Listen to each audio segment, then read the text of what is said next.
Mesdames, Messieurs, bonjour. Eh bien, nous allons vivre le Tour de Suisse à nouveau sur la chaîne L'Équipe. Le Tour de Suisse dont il s'agit de la 85e édition. C'est une épreuve qu'on est très heureux de vivre avec vous tout au long de la semaine puisque ça commence cette épreuve ce dimanche et ça terminera dimanche prochain. Vous avez le parcours qui est dessiné et nous allons vivre cette première étape avec un départ donné de Küssnacht, tout près du lac de Zurich. Vous allez voir en détail justement le détail de ce parcours que Cyril Guimard et Christophe Riblon vont commenter avec moi aujourd'hui et tout au long de la semaine. Bonjour messieurs, aujourd'hui il s'agit, Christophe Riblon, d'une course en circuit. Ça pourrait être un championnat du monde en quelque sorte, c'est un petit peu sur le même principe, une course en circuit, mais il y aura moins de tours que sur un championnat du monde ou un championnat de France, ou un championnat de Suisse comme vous voulez. À peu près une cinquantaine de kilomètres une fois qu'on aura fait cette entrée sur le circuit. 4 tours de circuit au total et 2 bosses à chaque fois, c'est bien ça? C'est ça, exactement. Bonjour Patrick, bonjour à tous. Effectivement, on aura 3 tours et demi, on va dire, avec à chaque fois les mêmes ascensions. On voit il y aura 6 ascensions répertoriées, mais on a vu qu'il est monté déjà une première fois dans la première partie de course. Donc voilà, aujourd'hui un dénivelé de 2800 mètres, 178 km au programme. Et effectivement, une course en circuit. On sait que les courses en circuit, ça donne toujours des très belles courses à diffuser. Vous avez vu Cyril Guimard? Oui, bonjour Patrick. Oui, je suis là. Cyril. Vous avez vu le palmarès? Cette équipe Ineos qui est invaincue sur les 3 dernières éditions. Enfin, je parle de celles qui ont bien eu lieu, puisqu'en 2020, la course n'avait pas été organisée. C'était une course virtuelle en 2020, mais c'était l'époque de la pandémie. Et puis, sinon, Richard Carapaz est le vainqueur sortant. Il avait succédé à ses coéquipiers.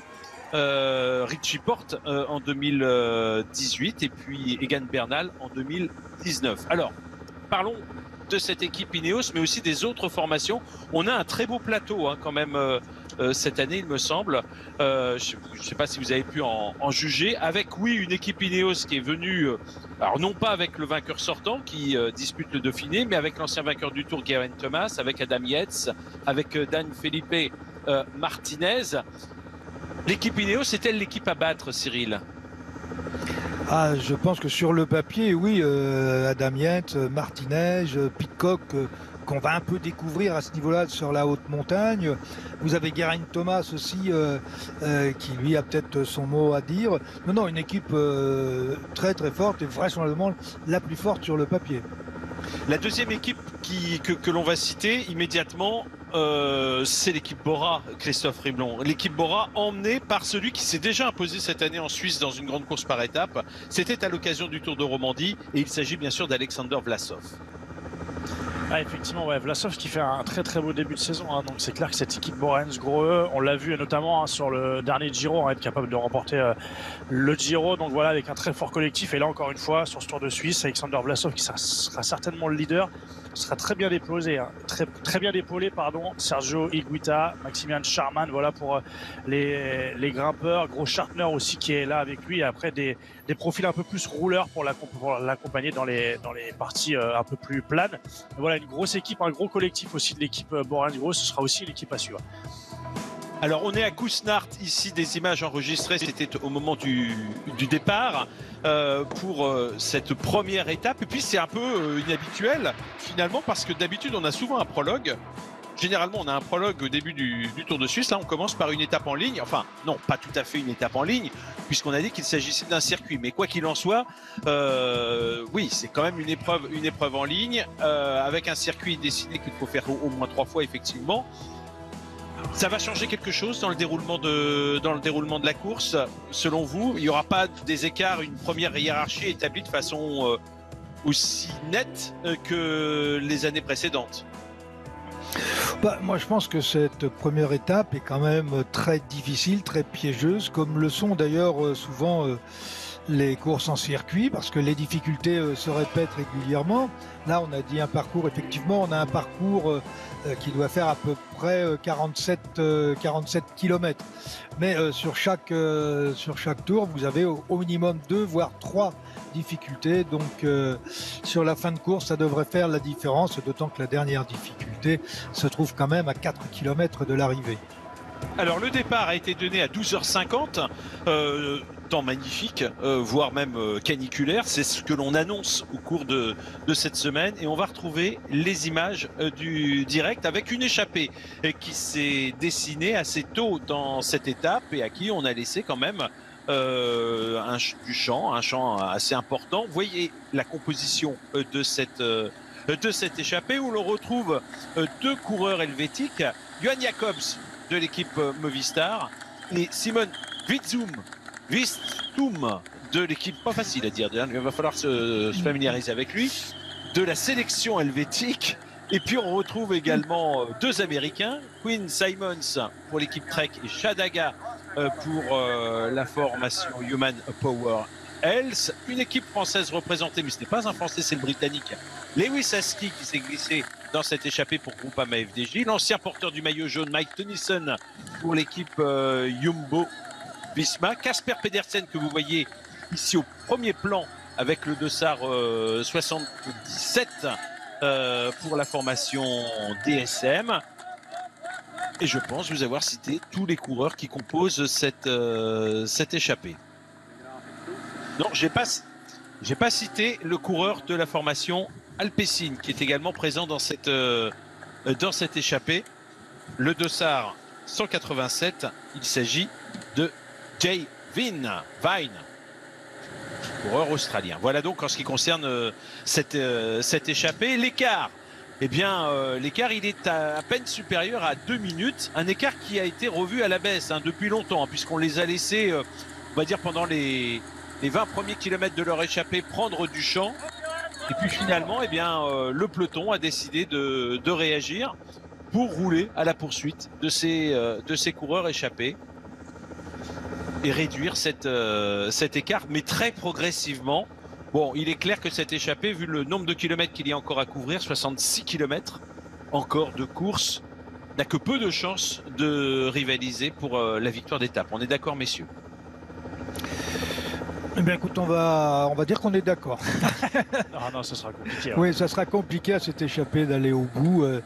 Il y a des coureurs de qualité dans cette échappée, comme Quinn Simons. Mais derrière, on est le premier jour, il n'y a pas d'écart au classement général. Quand les grosses équipes vont commencer à mettre en route, il est évident que ça va revenir rapidement, ou tout du moins comme ils l'auront décidé. Donc non, cette échappée a vraiment très peu de chances d'aller au bout. Si c'était une deuxième ou une troisième étape avec déjà des écarts au classement général, oui, pourquoi pas, ça arrive. Mais pas le premier jour. Allez, on voit ici en gros plan Lewis Askey, mais surtout, on va s'intéresser à cette ascension de Pfannenstiel. Il y a 2 ascensions sur le circuit. Pfannenstiel, qui est, je dirais, la côte la plus loin de l'arrivée, enfin, en tout cas du passage des coureurs sur la ligne d'arrivée. Et puis enfin, Kusnarter, qui est la deuxième difficulté. La première est plutôt longue et pas trop pentue, 4 km. C'est celle que l'on voit ici à l'image, 4 km 100 avec une pente moyenne à 4,6% et apparemment une montée assez régulière. Et puis la deuxième difficulté, celle dont le sommet est situé à moins de 5 km de la ligne d'arrivée, qui est plus pentue, plus courte, 2 km 800, mais avec un pourcentage de 7,3% et plutôt difficile dans sa deuxième partie. Et ça suffit pour vous à envisager la sélection, on est d'accord, Christophe? Bien sûr, bien sûr que ça suffit. Ça suffit parce que déjà on est sur un circuit, donc les ascensions vont s'enchaîner. On est sur un premier jour de course, donc comme l'a dit Cyril, on va pas laisser se développer cette échappée. En plus, elle est importante, 7 coureurs, donc il faut quand même rouler assez vite pour aller les chercher. Et puis surtout, il y a des opportunités déjà à créer ou à tenter, déjà dès cette première étape. On l'a dit, à cette ascension. Dans les 7-8 derniers kilomètres. Au sommet, il restera 4 km qui sont loin d'être pleins sur le graphique. Alors, on va le découvrir à l'image tout à l'heure, mais sur le graphique, ça continue quand même de monter jusqu'à la ligne en faux plat montant. Donc, voilà, aujourd'hui, il peut déjà y avoir des écarts, en tout cas des cassures et des coureurs déjà piégés. Alors là, on a le sprint pour le Grand Prix de la montagne.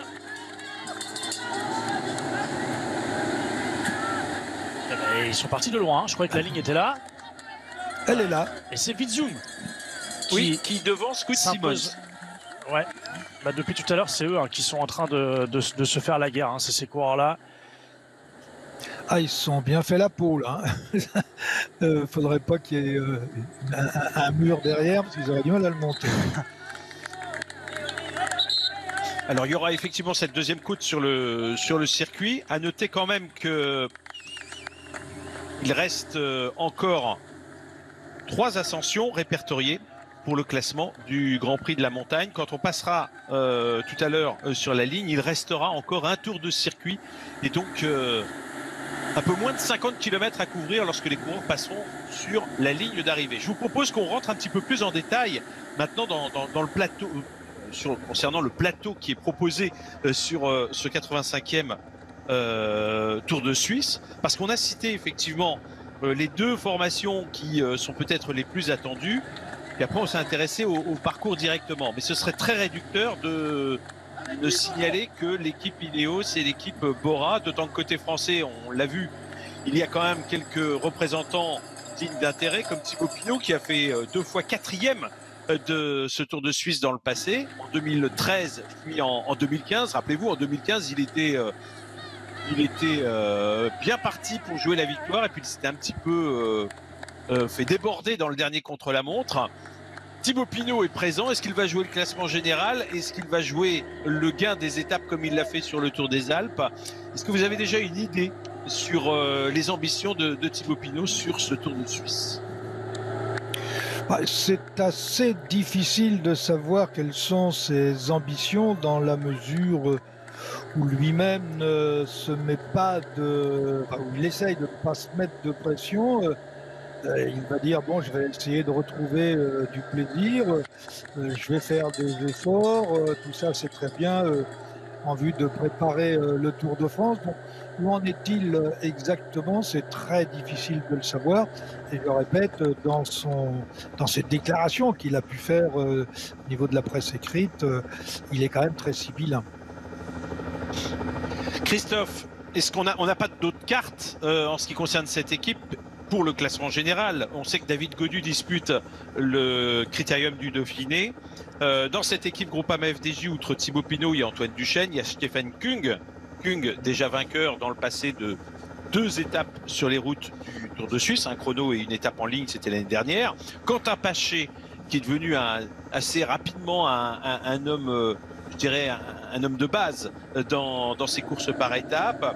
Matteo Badilati et Sébastien Reichenbach, qui avec Stéphane Kung sont les représentants helvétiques de cette formation Groupama. Et enfin, Lewis Aski, qui d'ailleurs est allé prendre l'air dans cette échappée aujourd'hui. Est-ce que justement, le fait qu'on ait laissé l'un des coureurs de cette équipe se glisser dans l'échappée aujourd'hui dénote ou trahit ou révèle la stratégie, ou en tout cas la façon dont on va aborder ce Tour de Suisse au sein de cette équipe française?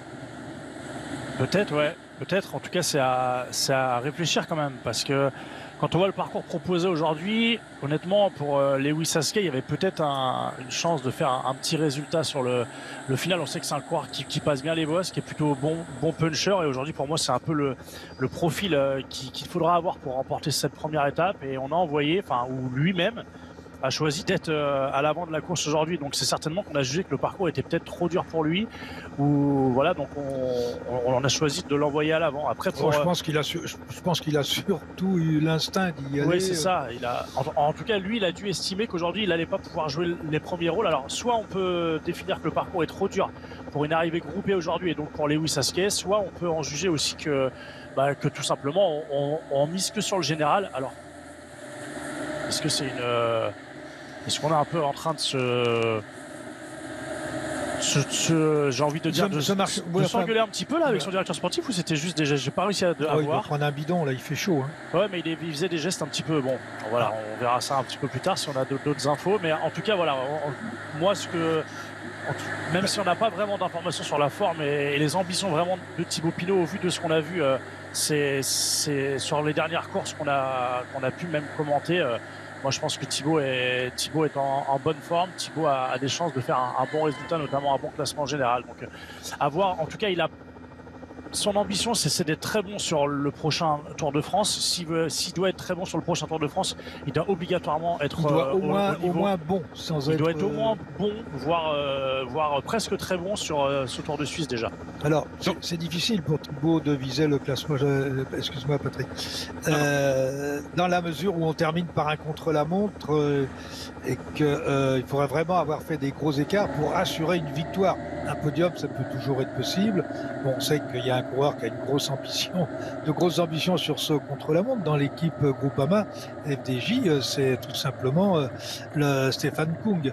Mais donc Stéphane Kung, il va pas se lancer dans des opérations aujourd'hui. Mais sur le classement général, le contre-la-montre est quand même un petit handicap, voire un gros handicap pour Thibaut. Vous voulez dire que le parcours pourrait convenir à un Stéphane Kung et donc que le Tour de Suisse, contrairement à l'image populaire que véhicule ce pays, n'est pas aussi montagneux pour être réservé à un seul grimpeur? On a vu sur le Tour de Suisse, même s'il y a des grands cols, quelquefois des bons grimpeurs, hein, des non-grimpeurs, non, c'est pas possible, mais des coureurs capables d'assurer des bons tempos sur des montées, des coureurs bien sûr avec des grosses VO2 max arriver à limiter et à passer. Maintenant, Kung arrive à bien passer certains cols qui sont pas trop pentus, éventuellement pas trop longs, mais parce qu'il a un talent formidable. Pour aller chercher la gagne, au classement général, ça me paraît difficile, mais s'il ne perd pas trop de temps avec le contre-la-montre, il peut toujours s'en refaire un petit peu, mais je vois difficilement Kung suivre Adam Yates ou Martinez ou Geraint Thomas lorsqu'ils passeront à l'offensive. Quand vous parlez des coureurs qui se sont imposés dans le passé, qui n'étaient pas forcément catalogués grimpeurs, j'imagine que vous pensez évidemment à son illustre compatriote qui avait à peu près qui évolue à peu près dans le même registre que Stéphane Kung, Fabian Cancellara, qui s'est imposé en 2009 sur ce Tour de Suisse. Bon, on a eu aussi par la suite des coureurs, je pense aux 3 victoires de Rui Costa, aux 2 succès également du Slovène Simon Špilak.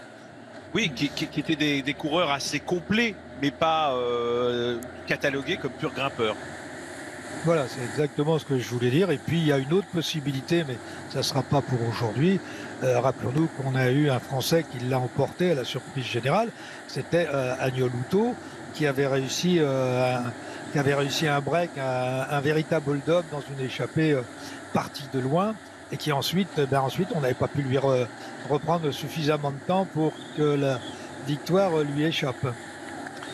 Agnolouto qui n'est pas le seul vainqueur français de ce Tour de Suisse, il y en a 2, mais alors je doute quand même que nos téléspectateurs connaissent l'identité du premier. C'était en 1935. Gaspard Rinaldi. Je m'en rappelle bien, moi. Je m'en rappelle bien, j'étais là. Gaspard Rinaldi, avec Christophe Agnolouto, pour qui le Tour de Suisse a constitué la plus belle victoire de sa carrière. Hein. Oh là là, les ronds-points, là, ouf. Ouais. Ronds-points et des aménagements urbains qui donnent quelques frayeurs. Alors là, c'est l'échappée, mais on est encore plus inquiet, évidemment, pour le peloton qui va passer là dans quelques instants. Bon, après, ils sont déjà passés, hein, là. Ils sont déjà passés 2 fois, donc... Parce que c'est une Non, c'est la deuxième fois. Ça n'évite pas toujours les chutes, mais en tout cas, on est prévenu déjà dans le peloton. Faut pas. Et là, le problème, Christophe, oui, c'est vrai. Sauf qu'on sait très bien que sur une course qui dure plusieurs heures, on a des moments de déconcentration et qu'il suffit à un moment qu'on s'échappe quelques secondes et c'est le drame. Alors parce que effectivement, la descente dans la véritable descente de cette côte de Fanestiel n'est pas immédiatement après avoir franchi le sommet, mais plutôt dans la dernière partie où ça va à la fois vite et en plus on est en zone urbaine, donc dans une zone assez urbanisée. Donc c'est un petit peu, c'est peut-être l'un des secteurs clés finalement sur ce circuit, puisque juste derrière, on enchaîne assez rapidement avec la montée du Kusnarter. C'est un circuit dans cette partie-là, en tout cas, qui est assez tactique, non? Qu'est-ce que vous en pensez? Enfin, on le découvre, hein, vous comme moi, on le découvre un peu ce circuit, mais évidemment, au tour prochain, ce sera déterminant. Ces 2 ascensions successives et cette descente placée entre les 2.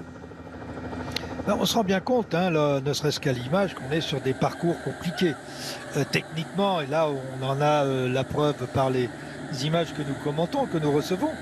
Et là, vous voyez, ça passe bien pour le peloton. Alors c'est vrai que nous, on le voyait pour la première fois. Les coureurs l'avaient déjà vu au moins une fois. Mais ça démontre que ce parcours ne permet pas d'avoir véritablement des parties de récupération. On monte, on redescend dans une descente comme ça. Vous pouvez dire ce que vous voulez, vous êtes en prise. Vous êtes en prise, vous êtes obligé de garder énormément d'attention, d'être vigilant, et tout cela, ben ça bouffe aussi de l'énergie. Hein. Et comme je le disais, ça peut aussi amener à avoir des moments de déconcentration, parce que lorsqu'on est surconcentré par rapport aux risques que l'on peut rencontrer sur ce type de descente, entre autres, eh bien, il y a un moment, d'un seul coup, vous avez besoin de vous relâcher. Et donc, dans le final, il y aura, à mon avis, sur la dernière ascension, qui est quand même de l'ordre de 8% sur pratiquement 2,7 km, il n'y a pas de descente derrière, donc ça va exploser, c'est obligé. Alors on voit justement le peloton et c'est intéressant d'observer qui roule en tête de ce peloton, qui conduit finalement le peloton derrière les échappés. C'est la formation, alors vous ne le voyez pas ici mais vous allez le voir quand ça va s'élargir, c'est la formation Quick Step et la formation Ineos peut-être bien aussi qui participe à la poursuite. La formation, il y a au moins 3 formations. Alors Quick Step il est là, 4, il était devant, 4 formations au total hein, puisque IF a également mis un coureur. Attention, je crois qu'il y a Marc Hirschi, je crois qu'il y a un... Je sais pas, il me semble que c'est... Non, ça doit pas être Marc Hirschi parce que le mécanicien... Non, le vélo est derrière. Hirschi, il a le vélo en position de favori. Ouais. Hein. Pas de leader, on va dire. Allez, c'est reparti. Et ben... Évidemment, il n'y a pas de plaque de cadre. C'est... Si, c'est Marc Hirschi, ouais. C'est Hirschi. Ok. Ah bah il avait le vélo qui était à l'arrière de la voiture. Oui, alors expliquez-nous. Il était à l'avant côté gauche, oui. Bah, tout simplement lorsque sur la voiture vous avez à peu près 7 à 8 vélos et en principe on met du côté droit puisque en cas d'incident le mécanicien va descendre, est à l'arrière de la voiture, il va descendre donc côté droit et il faut qu'il ait la possibilité d'aller chercher le vélo de rechange le plus rapidement possible pour son leader. Donc normalement, ce vélo-là est en première position sur la galerie, mais côté droit, puisque vous en avez un à l'avant de la galerie et un deuxième sur la galerie, mais côté droit. Et donc le mécanicien va ouvrir la porte, va sauter sur le vélo. Non, il va pas le jeter quand même. Il va le descendre et il va pouvoir faire en sorte que son coureur perde le moins de temps possible. Et d'ailleurs, pour la petite histoire, depuis qu'il y a les freins à disque, on change de plus en plus souvent de vélo, puisque vous savez qu'avec les freins à disque, on perd énormément de temps à changer une roue. Énormément. On perd plus de temps. Énormément. Ah, aussi, c'est énorme. Non, quand on perd jusqu'à 40 secondes, en plus si c'est la moto de dépannage, 40 secondes, on a vu quelques coureurs qui ont perdu des grandes courses depuis 2 ans. Hein. Oui, 40 secondes, c'est quand ça se passe mal. Normalement, ça doit être fait plus rapidement. Mais ça crée effectivement un aléa supplémentaire parce que souvent, ça se passe mal. On est d'accord là-dessus ? Pratiquement toujours. Désolé, Patrick, mais c'est aussi long. Ben oui, parce qu'il faut une perceuse, une dévisseuse pour enlever. Et après, il faut remettre. Donc, non, mais c'est dramatique. Ah, je suis désolé de le dire avec mes mots à moi, mais bon, c'est comme ça. Non, mais je l'entends. Hein, et ce qu'il faut signaler, c'est que malgré tout, alors que c'était encore un débat qui avait lieu d'être il y a il a toujours lieu d'être, mais ce que je veux dire, c'est que maintenant, pratiquement tous les coureurs ont adopté les freins à disque. Hein, alors que encore quelques temps, voilà, ça passe bien. Alors, je sais pas, j'ai l'impression, mais il faudra revérifier parce que j'ai l'impression, je suis pas sûr qu'il ait des disques Hirschi sur son vélo. Voilà, il y a quelques coureurs qui, malgré tout, comme certains Bretons, font de la résistance et refusent effectivement d'utiliser ces freins à disque qui sont prônés par tous les constructeurs de cycles. Maintenant, il y a évidemment une raison. On peut considérer que c'est un progrès avec des inconvénients que vous venez de relever. Mais on peut considérer aussi que ces problèmes sont rédhibitoires. Oui, sauf qu'il y a un autre problème. Demandez à ceux qui se sont fait découper par un disque Allez voir Hofstetter, il va vous montrer son oreille. Et ça fait aussi partie. Vous savez, quand on parle tout le temps de sécurité, il y a un moment, faut aussi prendre. Il y a eu des cassures dans le peloton. Hein. Oui. Regardez là, on est à l'arrière du peloton. Marc Hirschi qui vient de rentrer. Oui, des Mais cassures on voit dans qu'il y la a des descente, je cassures. pense. Oui. Ah, mais comme quoi, au dernier tour, là, on le disait tout à l'heure, hein, mais ce sera vraiment un endroit hyper important pour ceux qui veulent jouer l'étape, ceux qui veulent jouer le général. Il faudra absolument être placé dans cette traversée de ville avant d'aller entamer l'ascension qu'on va voir maintenant, qui va nous mener vers l'arrivée.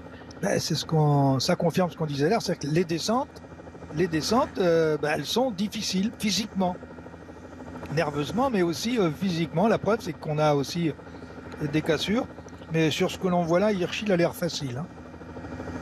Oui, Hirschi a l'air facile, motivé, déterminé, alors que l'on retrouve ici l'échappée de 7 coureurs sur les hauteurs de Kuznart, où a été donné tout à l'heure le départ. Kuznart, c'est la ville-étape aujourd'hui, qui n'avait d'ailleurs accueilli une étape du Tour de Suisse dans le passé qu'une seule fois.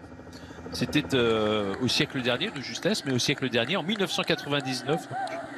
Ah non, pardon, une deuxième fois également, en 1964. Kuznart a accueilli une arrivée du Tour de Suisse. En 1999, c'est Matthew White qui s'était imposé. Alors, est-ce qu'un Australien va s'imposer à nouveau aujourd'hui? Il y en a un qui est à l'avant. C'est Jay Vine de la formation Alpecin, mais on sait que cette échappée n'a plus qu'une minute et 16 secondes, nous indiquons maintenant, sur le peloton. On a vu Jacobs s'écarter après avoir pris son relais. Dans cette échappée également, Casper Pedersen, qui est en tête ici désormais.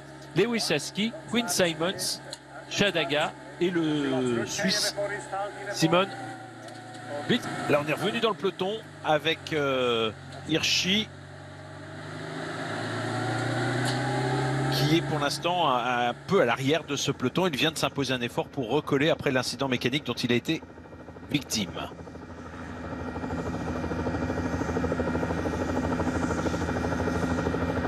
Pour s'imposer une poursuite, et heureusement que la côte qui suit n'est pas trop longue. Vous parliez de mur tout à l'heure, c'est peut-être pas un mur, mais c'est quand même une côte significative. Et vous allez pouvoir vous en rendre compte, puisque nous allons assister à cette ascension pour les échappés et le peloton dans quelques instants.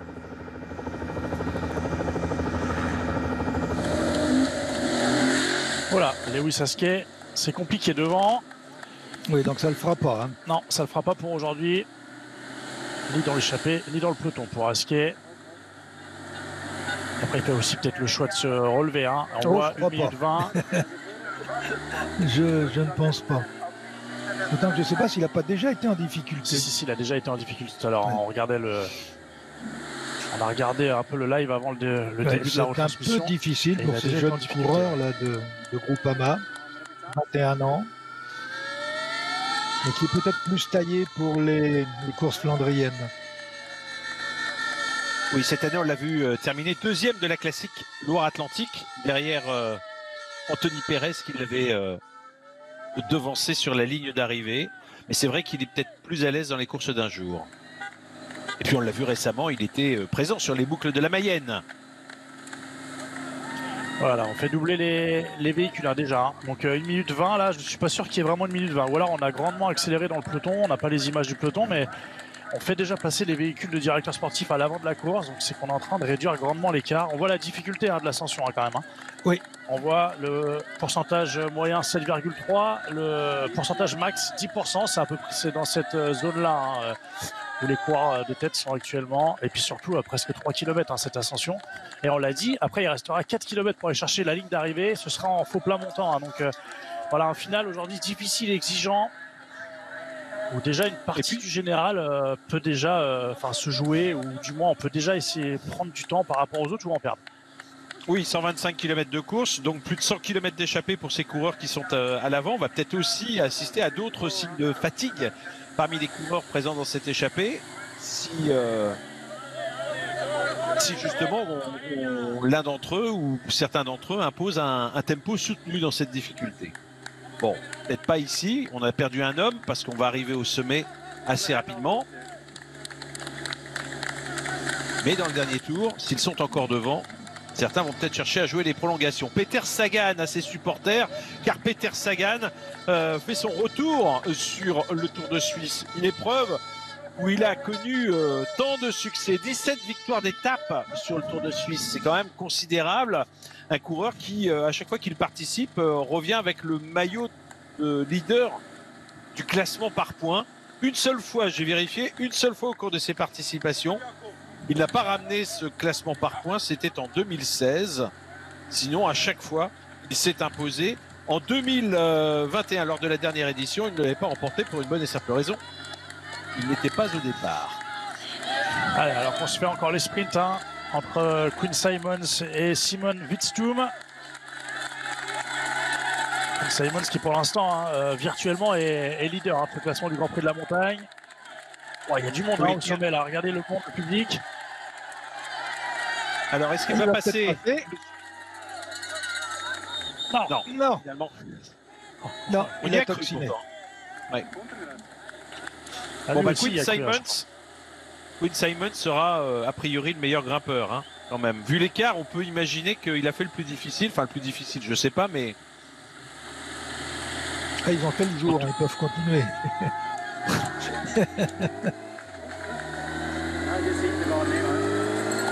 À mon avis, il faut qu'il refasse un peu d'oxygène, alors que ça attaque à l'arrière. Philippe Gilbert derrière, qui est en train de relancer la course pour l'équipe Lotto-Soudal, avec un coureur de l'équipe nationale de Suisse qui est en train d'essayer de suivre.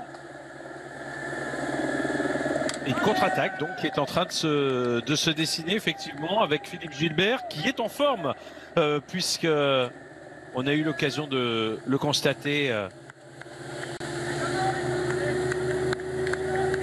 récemment. C'est sur les 4 jours de Dunkerque. Il a remporté les 4 jours de Dunkerque dernièrement. Oui. Allez, derrière c'est Total Energy. On a un coureur de l'équipe Total Energy là qui est en train de faire la jonction avec les poursuivants. Peut-être Burgodo.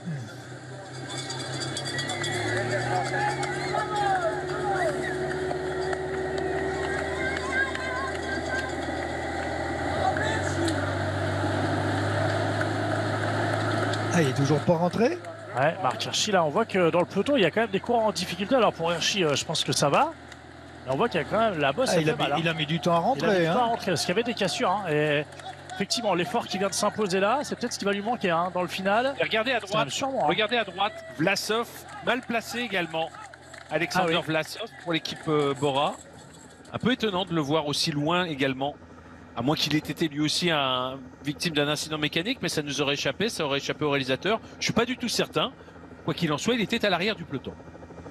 Oui, alors, il y a une chose qui peut expliquer que Hirschi ne rentre que maintenant, c'est que là on l'a pas vu à l'image, bon, mais, tant pis, mais c'est qu'au moment où Hirschi a crevé, il y avait déjà des cassures. Et donc il a été dépanné très très loin.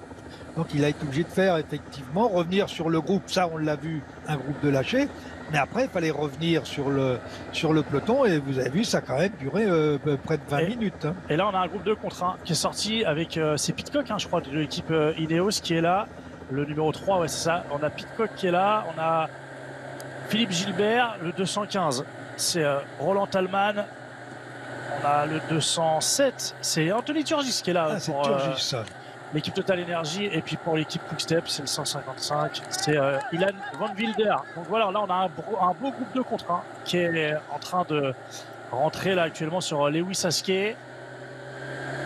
Voilà, on est en train de faire la course, même du côté de l'équipe Ineos, on a lancé un homme à l'avant, alors que depuis tout à l'heure on roulait pour gérer l'écart avec l'échappée, et ben là on a choisi de suivre cette contre-attaque menée par Philippe Gilbert. Oui, mais que Quickstep ait mis quelqu'un dans ce contre, c'est tout à fait logique. N'oublions pas, on n'en a pas trop parlé encore, mais que nous avons Evenepoel qui est sur cette course et qu'il fait figure de favori. On connaît ses qualités de grimpeur, bien sûr, mais on connaît aussi ses qualités de rouleur. Et il va y avoir match entre Evenepoel et l'équipe Ineos. Remco Evenepoel qui est, c'est vrai, le plus souvent cité parmi les favoris. On a parlé des autres favoris, de Adam Yates, de Dan Felipe Martinez. Vous parlez de Thomas Pidcock qui est déjà en train de se dévoiler. On parlait d'Alexander Vlasov, de Higuita et Sharman, ses équipiers. Mais on pourrait citer aussi, bien sûr, Lutsenko pour l'équipe Astana. On pourrait citer Jakob Fuglsang, qui est un double vainqueur, non pas du Tour de Suisse, mais du Critérium du Dauphiné. On pourrait citer Yon Izagirre, qui a gagné dans le passé le Tour du Pays Basque. Alors que se passe-t-il devant? On n'a plus que 2 hommes. On est en train de discuter. On a peut-être été surpris de ne pas les voir revenir de l'arrière. Peter Sagan. Alors il est où? Si on filme là, c'est certainement qu'il est peut-être à l'arrière du peloton. Hein. En tout cas, il a l'air plutôt essoufflé là. Il semble pas très à son aise là, Peter Sagan. C'est sa course de reprise. Hein. Ça fait un moment qu'il n'a pas couru. Ouais. Pas tout à fait. Il a disputé l'Argovie, le Grand Prix du canton d'Argovie. Ah oui. On l'a vu terminer assez loin, remporté par Marc Hirschi. Et Stephen Kung hein, dans le peloton là, qui est en train de bouger aussi. Et ben là, on n'a plus un gros peloton. Hein. On a quoi? On a 50 coureurs peut-être dans ce peloton. Bah... Oui, les 2 hommes qu'on avait à l'avant, c'est ceux qui avaient fait le sprint. C'est ceux qui ont fait le sprint tout à l'heure, ouais. Donc c'est peut-être du replay qu'ils nous montraient. Ils devaient discuter ensemble pour savoir s'ils allaient faire le prochain. Il va falloir qu'ils roulent un peu hein, s'ils veulent aller jusqu'au prochain.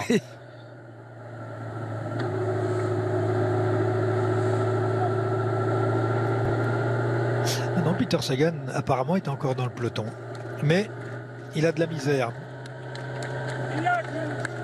Mais vous avez vu quand même que cette tentative de Philippe Gilbert a fait réagir le peloton. Alors est-ce qu'on a réagi parce qu'il y avait Pidcock au sein de ce groupe de contre-attaque? Il a l'air facile, Pidcock, et c'est une arrivée qui lui convient. Hein. N'oublions pas que on l'a pas trop vu sur la route, mais il est allé faire quand même quelques coupes du monde de VTT avec un maximum de réussite. Enfin, si on peut appeler ça de la réussite, bien sûr, parce qu'on va chercher la gagne.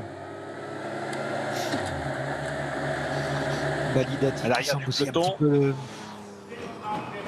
Oui, je disais juste à l'arrière du peloton, on a vu Antonio Nibali hein, qui fermait la marche pour l'instant.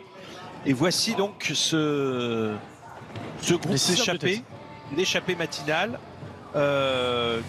qui, vous le voyez, a repris les 2 hommes qui tout à l'heure s'étaient disputés le sprint. Les 6 hommes de tête, oui, puisque Lewis Aski n'est plus présent dans ce groupe, le représentant de l'équipe Groupama, maintenant repris par le peloton. Et là, on va, je pense, arriver à l'arrivée, tout simplement. Dernier passage. C'est bien ça. Il y a 5 km, 4 km 7 exactement entre le sommet de cette côte difficile où l'on a vu Quinn Simmons aller chercher les points pour le Grand Prix de la montagne et la ligne d'arrivée qui va être maintenant franchie par les coureurs.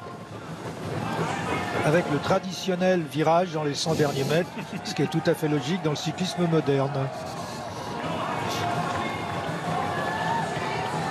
Allez, dernier tour hein, pour les hommes de tête. 46 km, un peu plus cette boucle.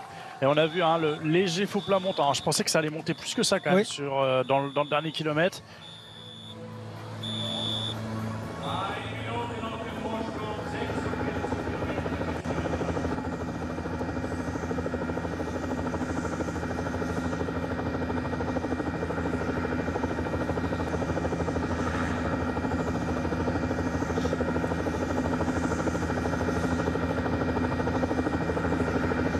Et le passage du peloton. Le peloton qui, selon le pointage GPS, possède moins d'1 minute de retard maintenant sur les 6 hommes de tête. Alors, ce serait intéressant quand même de voir qui roule en tête de ce peloton. Si on a toujours cette entente entre 3 ou 4 formations, qui contrôlait à distance cette échappée, la formation Ineos, représenter la formation Quick Step.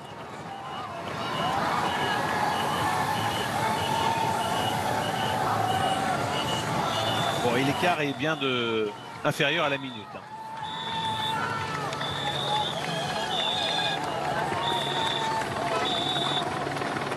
Le peloton qui s'est quand même bien regroupé. Hein. Finalement, on est bien rentré là dans cette partie un peu plus facile. Ça avait tout à l'heure bien explosé. Et effectivement, hein, c'est toujours l'équipe Ineos là, qui roule un peu l'avant. Alors pour l'instant, on roule un peu en dedans, hein, on le voit, l'écart 1 minute, c'est largement gérable, hein, avec les hommes de tête. On est revenu tout proche, donc pas de souci. Mais malgré tout, c'est quand même l'équipe Ineos qui roule avec Dylan Van Baarle.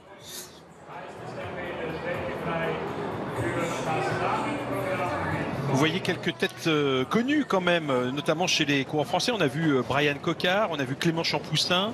Brian Cocard pour l'équipe Cofidis, Clément Champoussin pour la formation AG2R Citroën. Et puis n'oublions pas également Benoît Cosnefroy, également dans cette équipe AG2R Citroën, Benoît Cosnefroy, qui était présent sur les boucles de la Mayenne, deuxième de l'Amstel Gold Race, et qui va essayer de briller également sur les routes du Tour de Suisse dans sa préparation en vue du prochain Tour de France. Ouais, c'est ça. Et puis vous parliez de Brian Cocard. Brian Cocard qui a une belle carte à jouer aujourd'hui, hein. On l'a vu, il aime bien quand les parcours sont comme ça, difficiles, exigeants. Si on a 30, 40, 50 coureurs au sprint, ça peut tout à fait lui convenir, hein, à Brian aujourd'hui. D'autant plus que je pensais que l'arrivée était peut-être un petit peu plus difficile que ça, mais finalement on a vu que l'arrivée était, quand on est comme ça dans un groupe, elle convient parfaitement à un profil de sprinter comme là, Brian Cocard.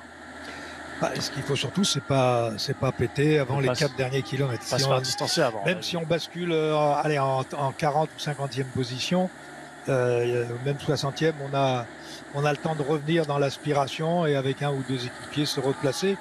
D'autant qu'il n'y a pas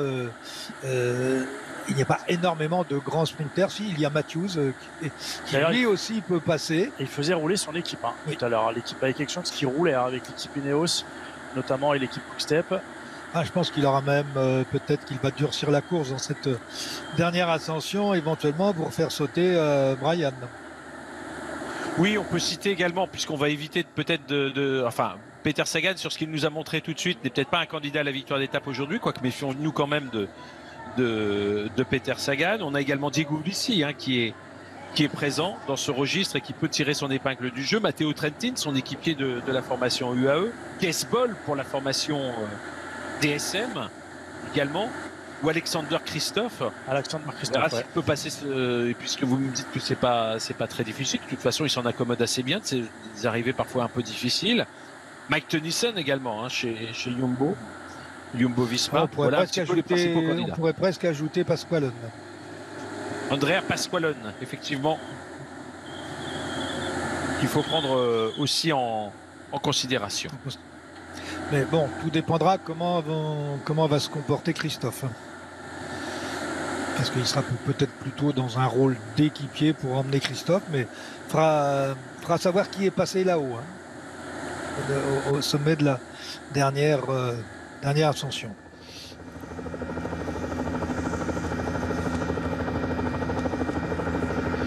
Il y a un coureur dont on pourrait parler aussi. On le connaît bien, c'est notre ami de la Movistar, Aramburu, qu'on avait mis en favori. Et oui, et qui risque de très bien passer là. Oui, avec un bémol, c'est qu'il n'a toujours pas gagné en dépit de nombreuses places d'honneur. Il n'arrive pas à concrétiser pour l'instant par une victoire ses ambitions et ses qualités que vous venez de décrire. Les séries ont toute une fin. Même celle-là, ça faut espérer. Pour lui, peut-être pas pour Brian Cocard. Je préfère Cocard à Aramburu. Hein. Il n'a pas beaucoup de places d'honneur parce que nous, on l'a vu sur les boucles de la Mayenne prendre la 3e place après Empaille. Mais c'était pratiquement ça. Je crois d'ailleurs que c'était son premier top 10 de l'année, Aramburu, alors que c'est un coureur qui, dans le passé, a été capable de remporter, y compris sur des épreuves du World Tour, de belles étapes. Vainqueur d'étape sur la Vuelta. Non, pas vainqueur d'étape sur la Vuelta, sur le Tour du Pays Basque, pardon. Oui, mais je crois, oui c'est vrai, mais je crois qu'il a changé un petit peu de registre en étant aujourd'hui beaucoup plus équipier sur les étapes de moyenne montagne pour ses leaders.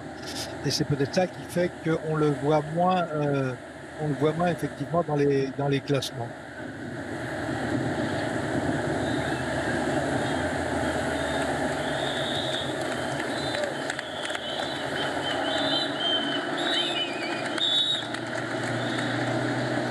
Allez, les 40 derniers kilomètres de cette première étape du Tour de Suisse, tracé autour de Küsnacht, près du lac de Zurich.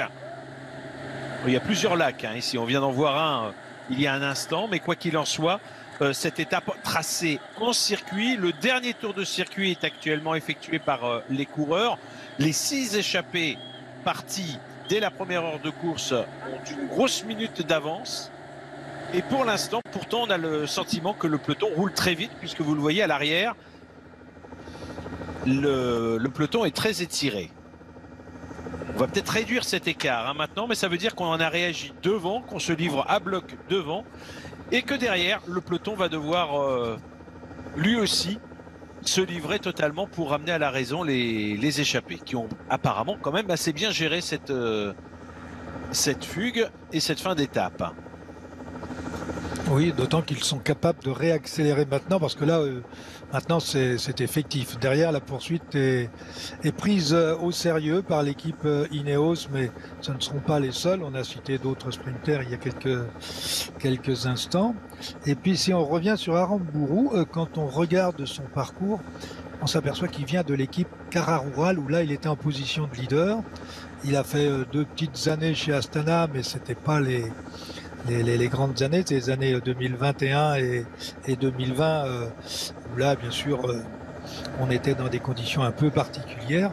Et c'est la première année qu'il est chez Movistar, et que c'est là où je disais qu'il avait changé aussi sa façon de courir en étant plus collectif que véritable leader pour aller chercher des gains.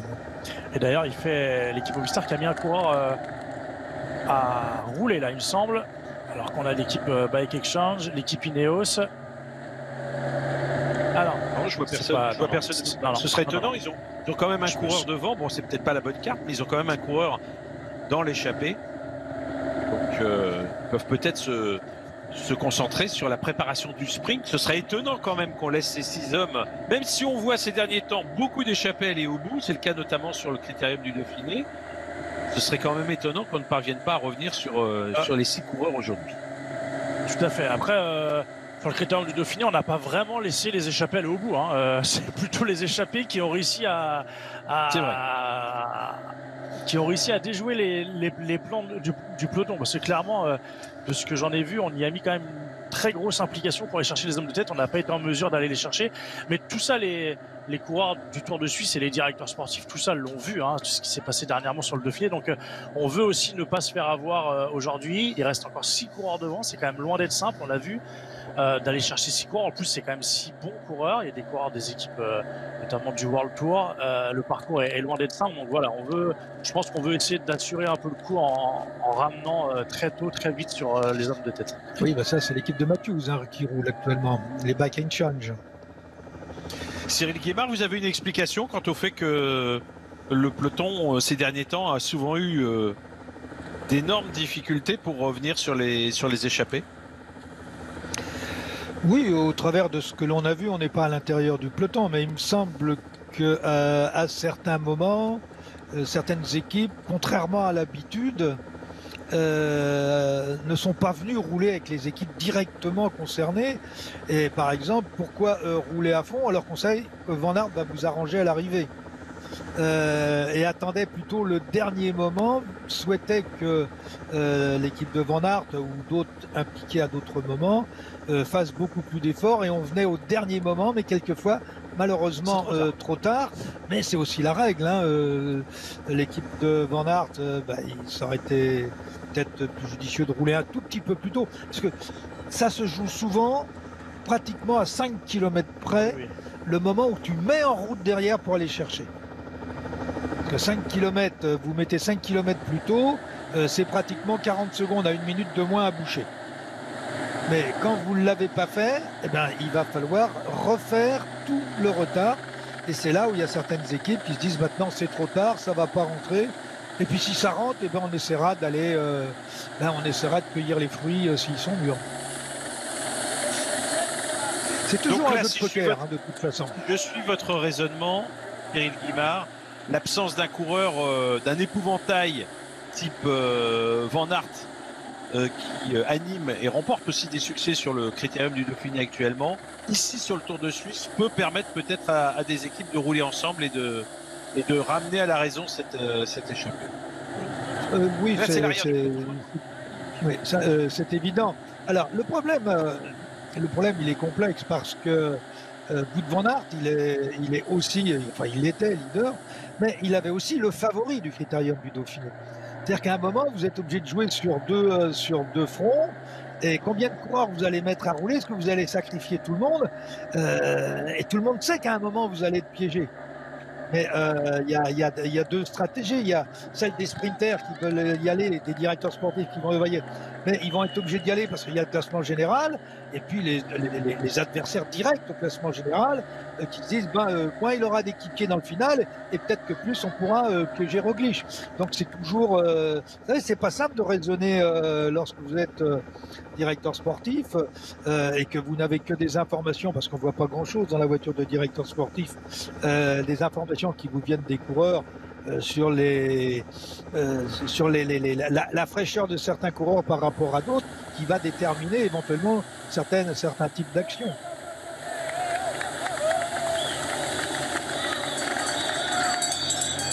Vous parliez des voitures au sein desquelles on ne voit pas grand-chose sur la course. On a vu celle de la sélection helvétique il y a quelques instants, avec au volant un ancien coureur. Vous l'avez peut-être reconnu, c'était Michael Alpazini, qui est le directeur sportif de cette formation. C'est un vainqueur. Il en a remporté plusieurs, vainqueur d'étapes sur les routes du Tour de Suisse. Il a remporté quelques étapes, oui, c'est vrai. Alors, j'ai dit une demi-vérité. En fait, les directeurs sportifs. Ouais. Une demi-vérité, c'est même une vérité. Mais en fait, si la course, il la voit, puisqu'ils ont tous la télévision. Voilà. Et on a pu remarquer qu'à certains moments, quelquefois, il y avait des réactions sur la course par rapport aux images que l'on voyait et que l'on commentait. Donc ils ont quand même une partie de la vision. Mais ce qu'ils ne peuvent pas ressentir, c'est ce que les coureurs, et on en parlait d'ailleurs avec Christophe avant l'enregistrement, avant le direct, on se disait que fallait pas se tromper. Les coureurs ressentent exactement ce que d'autres coureurs vont. La façon dont le comportement de certains coureurs, surtout au niveau des leaders, on sait si quelqu'un est bien ou pas bien. Ce qu'on ne peut pas voir obligatoirement sur les images que nous avons sur le direct. D'abord, on n'a pas le positionnement de tout le monde. Mais lorsque vous voyez, par exemple, à un moment, un coureur comme Gaudu sur la montée de Vojani, ses adversaires savent qu'il est à la rupture. Donc, est-ce qu'on le fait sauter? Est-ce qu'on ne le fait pas sauter? Et c'est là où Roglic se dit, est-ce que ce sera un adversaire pour la prochaine étape ou pas? Mais ça, on le sent tout de suite quand on est à côté d'un coureur, qu'on le côtoie tous les jours. Donc il y a un moment où vous savez s'il est bien ou s'il n'est pas bien, enfin, ou plus exactement s'il est prenable. Allez, on est à l'arrière du peloton avec le ravitaillement encore autorisé puisqu'on est à 32 km de l'arrivée par forte chaleur. D'ailleurs, on peut décider que le ravitaillement est prolongé au-delà des 20 derniers kilomètres puisque habituellement c'est la règle. Pas de ravito dans les 20 derniers kilomètres, mais la chaleur excessive fait que cette règle peut être assouplie. Tout dépend du choix du jury des commissaires. Ici, il s'agit de Louis Vervaeke qui non seulement prend des bidons pour son propre compte, mais qui va peut-être en prendre aussi pour Remco Evenepoel, son leader. Il est parti au magasin là. Il est parti remplir le panier puis il va redistribuer en arrivant.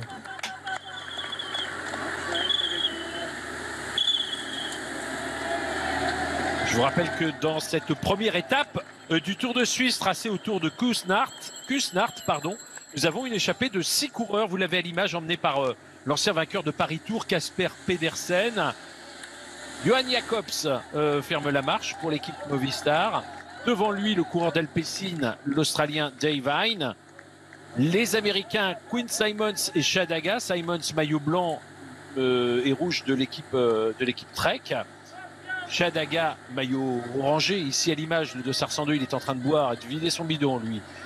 Il s'agit donc de Chadaga. Et puis également dans cette échappée, un représentant de la sélection helvétique, Simon Witztum, un coureur suisse âgé de 27 ans, qui a eu l'occasion cette année de terminer deuxième meilleur grimpeur du Tour de Normandie.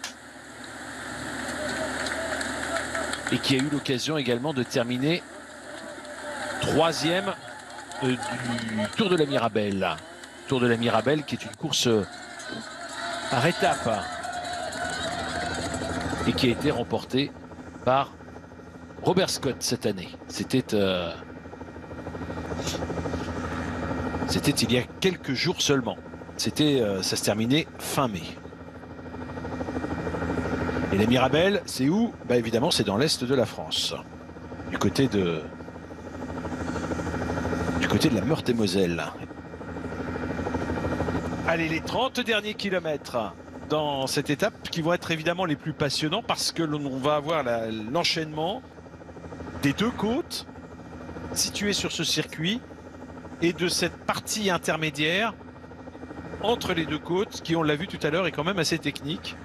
À la fois technique et physique. Donc il y a tout pour nous faire une belle fin de course. Et l'écart est le même que tout à l'heure lorsque les coureurs sont passés une dernière fois sur la ligne d'arrivée. Hein. Il n'a pas évolué, enfin il a évolué, mais un peu dans les deux sens. Et donc on est revenu à peine moins d'une minute en ce qui concerne les 6 coureurs de tête quant à leur avance. Ouais, on voit là, hein, sur cette vue d'hélicoptère, à la forme du peloton, on voit ça temporise un petit peu dans le peloton. Finalement, on veut pas revenir trop tôt sur l'échappée. On est en train de temporiser un petit peu. Voilà, on veut maintenir tout simplement l'écart autour du mythe.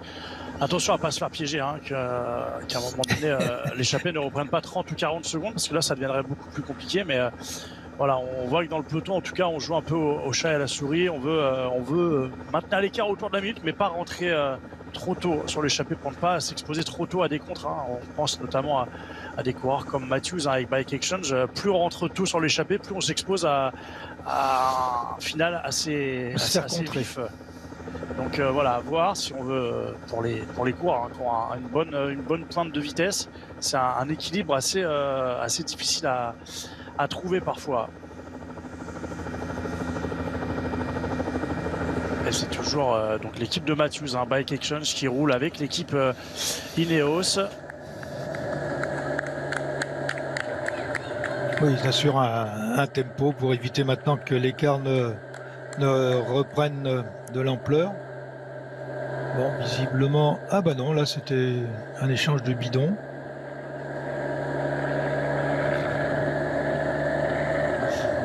Bon, il faut aussi quand même rehausser un petit peu le statut de... Comment vous appelez ça toujours, Cyril Guimard, l'échappée publicitaire Alors, il y a... Je vous pose la question, est-ce qu'on est dans le cadre d'une échappée publicitaire aujourd'hui, dans cette échappée qui est partie dès les premiers kilomètres? Alors, il y a deux choses. Il y a l'échappée du jour, puisqu'on l'a requalifiée. Il y a l'échappée du jour et il y a la bonne échappée, celle qui va au bout. Alors, à partir de quel moment l'échappée du jour devient la bonne échappée? On dit toujours que c'est le peloton qui, à un moment ou à un autre, et on l'a évoqué il y a quelques minutes, que c'est le peloton qui va décider si l'échappée va au bout en fonction d'un certain nombre de critères. Mais vous savez, quand vous avez une échappée où ça part à... Là, ils étaient partis à 7, je crois. Oui, c'est ça, 7. Oui. Une échappée à 7, ça n'a pas la même signification qu'une échappée de 2 ou 3 coureurs qui partent au départ et que le peloton laisse partir. Dont on sait pratiquement qu'on ira les rejoindre. Ça, c'est ce qu'on peut appeler l'échappée pour se montrer, quoi. Donc, on va l'appeler comme ça, parce que souvent, certains coureurs, vous ne voyez jamais les favoris tenter ce genre de choses. Donc, le coureur, il est à l'avant, il se fait pas trop d'illusions. Mais quelque part, il va se faire plaisir. Et si c'est une épreuve importante où il y a beaucoup de spectateurs, bon, bah, il va emmagasiner un maximum d'émotions et pourquoi pas. Eh ben, d'un autre côté, les sponsors de l'équipe seront contents, il y aura eu de l'exposition. Et puis, sur la fin de course, lorsque vous avez toujours un coureur échappé, eh bien, ça vous permet de justifier, de ne pas aller, même si ce serait votre intérêt d'y aller parce que vous avez un sprinter ou éventuellement un leader à protéger, eh bien, vous laissez le travail aux autres équipes et ça permet aussi à l'équipe aux équipiers tout du moins, de rester un peu plus longtemps, voire peut-être pratiquement toute l'étape en position de retrait. Cyril, enfin plutôt Christophe, je vous relance sur cette question.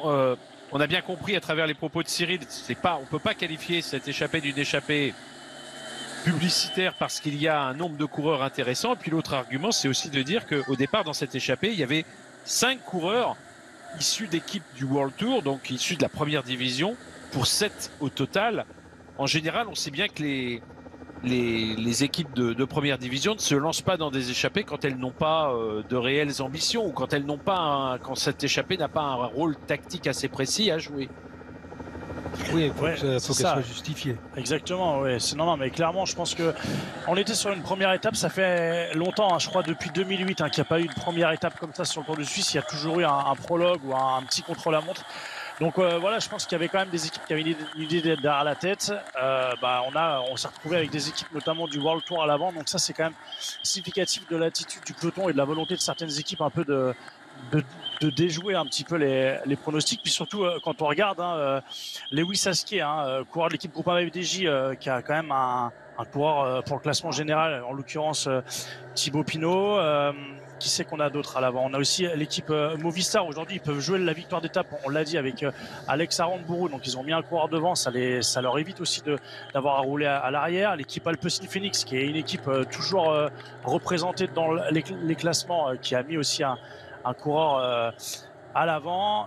L'équipe Trek Segafredo avec Koen Simons. Donc voilà, on a quand même des équipes significatives, des équipes de renom qui ont mis un coureur devant. Donc c'est qu'aujourd'hui, voilà, on sait pas au départ qui va rouler, qui va prendre les choses en main dans le peloton. Est-ce qu'à un moment donné, on va aussi se regarder? Est-ce qu'il va y avoir un peu une concurrence entre les équipes derrière pour savoir qui va rouler? Donc il y avait au départ une possibilité pour que l'échappée puisse se développer. Et puis on en a parlé, les coureurs l'ont vu aussi sur le Dauphiné, on a vu que des échappées pouvaient aller au bout, étaient en capacité de pouvoir aller au bout. Donc voilà, ça tous les coureurs l'ont constaté, toutes les équipes l'ont vu. Donc on se dit pourquoi pas sur cette première étape du Tour de Suisse. En tout cas là, on est loin d'être sur une échappée dite publicitaire. Il y avait une vraie volonté de mener à bien cette échappée et vraiment d'essayer de déjouer un peu tous les pronostics au départ.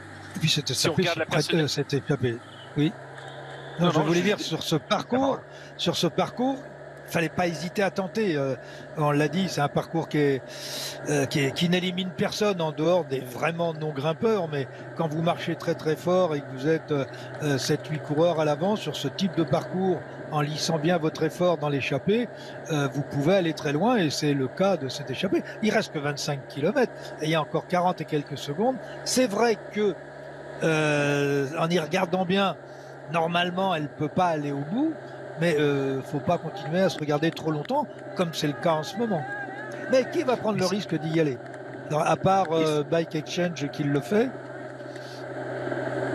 Et c'est vrai qu'on a dans cette échappée des coureurs qui pas tous, ce sont tous des coureurs quand même qui ont un certain pédigré devant, mais certains ont réussi à briller déjà cette saison. Je pense à Koen Simons qui a terminé meilleur grimpeur de Tirreno Adriatico, même si sur ses dernières sorties c'était pas très brillant, et notamment sa traversée des classiques a été, alors peut-être pas laborieuse, mais en tout cas où on ne l'a pas vu terminer. Ça ne veut pas dire que forcément on s'est raté, ça veut dire parfois qu'on a fait au contraire très bien son boulot d'équipier.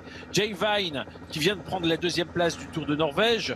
On sait que ce Tour de Norvège a permis à lui, en tout cas s'en souvient, à Remco Evenepoel de confirmer son bon début de saison où le Belge avait emporté le Liège-Bastogne-Liège. Donc ce sont 2 coureurs qui se sont déjà illustrés et qui sont en forme et qui le démontrent. C'est pas le cas de Peter Sagan, qui a connu un début de saison difficile. On sait qu'il a changé d'équipe, c'est pas pour cela que son début de saison a été difficile. Vous avez vu la petite faute de déconcentration de Peter Sagan, il a failli y aller. Regardez la caméra. Il a été déconcentré par la caméra. J'ai presque eu j'ai dit il va faire un sourire à la caméra. Non, il a retourné la tête et là il a failli toucher une roue.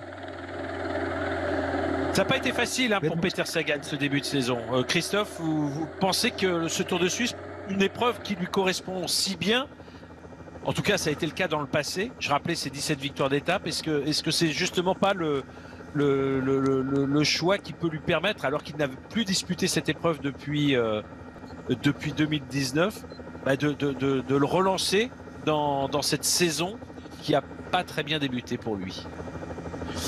Ouais, c'est clair que ça a pas très bien débuté, hein. Ça a même mal débuté, hein. On va pas on va pas tourner autour du pot. Non, c'est clairement pas le début de saison attendu par Peter Sagan, même par l'équipe Total Energy, hein. Donc voilà, il est clairement dedans. Là, on l'a laissé au repos, hein. Il avait plus couru, hein, depuis le circuit de la Sarthe, depuis le 5 avril. Donc là, il est revenu sur le Tour du Canton d'Argovie avec une énigmatique, 69e place. Voilà, il y a rien on a rien appris sur la condition physique de Peter Sagan. Et tout à l'heure, les images qu'on voyait dans les ascensions précédentes nous ont pas laissé une très bonne impression. Donc voilà, mais en tout cas, de toute façon, il n'a pas le choix, hein. S'il veut être compétitif sur le Tour de France, s'il veut au moins être présent, être un petit peu acteur sur le Tour de France, il n'avait pas le choix soit d'être présent sur le Dauphiné, soit d'être présent sur le Tour de Suisse. Donc voilà, je pense que ce Tour de Suisse va lui servir d'entraînement, de course pour essayer de peaufiner un peu sa condition physique, d'augmenter sa condition physique et son niveau. Il faut absolument qu'il court. Ça faisait longtemps qu'il n'avait pas couru. On l'a même vu aller aux États-Unis, hein. Dernièrement, j'ai vu ça sur les réseaux sociaux, aller faire notamment des courses de gravel. Donc ouais, c'est ça exactement. Donc voilà, il a essayé, il a travaillé certainement. En tout cas, on l'a pas vu nous en compétition. Ce qu'on a vu tout à l'heure, pour moi, il paraît un peu juste, au moins pour cette première étape. Maintenant, ce Tour de Suisse, il le connaît très bien. Il y a par le passé excellemment performé. Donc il a en tout cas une semaine devant lui pour parfaire sa condition physique en vue du Tour de France. Alors il faut toujours se rappeler. Oui, allez-y, faites-le. C'est peut-être important. J'imagine que vous allez parler de ses problèmes de santé. Alors, je vais d'abord dire la première chose, c'est qu'un coureur qui a du talent, un coureur qui a de la classe, le talent ne meurt jamais. Il suffit tout simplement de retrouver ou d'éliminer les éléments qui font que. Et je pense que si le diagnostic de ces problèmes a été juste et qu'on a mis en place les protocoles nécessaires pour le ramener, puisque rappelez-vous, il avait une sorte de fatigue assez profonde qui faisait que, il marchait pas, dans la tête, c'est pas très bon. S'il a retrouvé l'envie, s'il a retrouvé la motivation, j'ai envie de dire, ce Tour de Suisse, c'est quand même 8 jours de compétition sur des parcours difficiles. On le voit comme aujourd'hui. Quand il va sortir du Tour de Suisse, il aura 2 semaines pour se régénérer, pour essayer de faire en sorte que le travail qu'il aura réalisé sur ce Tour de Suisse, va l'amener à son meilleur niveau de performance. Et si c'est le cas, on risque de retrouver du grand Peter Sagan sur le Tour. Alors attention, ça bouge devant, hein, dans l'échappée, on l'a aperçu. Juste un mot, un dernier mot concernant Peter Sagan. On a parlé d'effets secondaires liés au Covid, puisqu'il a été, comme beaucoup, hein, bien sûr, contaminé par le Covid. On a évoqué, pourquoi pas, l'hypothèse d'une forme de Covid long. Il faut toujours être prudent quand on parle de Covid long. On sait qu'il y a des situations assez dramatiques pour des gens qui, plusieurs mois, même parfois plus d'un an après, ont encore des symptômes réels. Là, on parle de sport de haut niveau, donc ça n'a pas évidemment les mêmes répercussions sur le plan de la vie de tous les jours. Mais pour un athlète de haut niveau, ne pas retrouver son niveau habituel, ça peut être aussi une explication. Mais on manque effectivement, en tout cas les médecins qui ont été consultés, de l'aveu même de Jean-René Bernaudot, le manager de cette équipe Total Energy, manquer d'éléments pour poser un diagnostic précis. Oui, on revient à la course de son hypothèse, bien sûr, Cyril. Oui, on revient bien à la sûr. course parce que là, l'écart est revenu à moins de 30 secondes en ce qui concerne le peloton. Et on est d'ailleurs en train de reprendre Jacobs qui était dans cette échappée. L'un des coureurs donc présents dans cette échappée, Johan Jacobs. Ils ne sont donc plus que 4 ou 5 aux avant-postes, en tout cas 4 ou 5 qui n'ont pas encore été repris. Oui, et un cinquième qui n'a pas été repris encore par le peloton. Voilà les 4 hommes de tête. Et même ça rattaque. Hein. On est tout simplement dans l'avant-dernière ascension du jour. Allez, on va se... Et il y a le grimpeur. Points, C'est reparti. Troisième manche. Entre Vitz-Doom et Quinn Simons.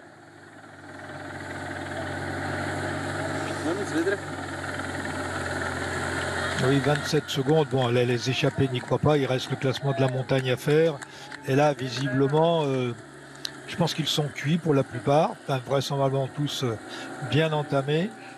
Et qu'ils ne se font pas d'illusions sur le fait qu'ils vont être rejoints. Après, c'est une question de temps. Puisque, je ne sais pas si vous avez remarqué, mais le peloton ne roule plus véritablement pour aller les chercher. Et malgré ça, l'écart se situe en dessous des 30 secondes. Alors, c'est pas la troisième manche, hein, on pourrait dire c'est la cinquième manche, puisqu'il y a 6 grimpeurs aujourd'hui. Alors, c'est à chaque fois, ils sont à chaque fois les mêmes côtes. Les 2 mêmes côtes. Sauf que nous, on en a vu 3. Voilà, c'est ça. Exactement ça. On n'a pas eu les images de toutes les ascensions, mais ces 2-là s'expliquent depuis la première d'entre elles, hein, quand même, pour essayer de prendre un maximum de points. Avantage à l'américain, hein, pour l'instant, Quinn Simmons, qui a donc la possibilité peut-être d'endosser ce maillot à l'issue de cette première étape, même si, attention, hein, les différences n'étaient pas très... La différence n'est pas très importante entre les deux hommes. Il va falloir faire tenir quand même cette comptabilité à jour.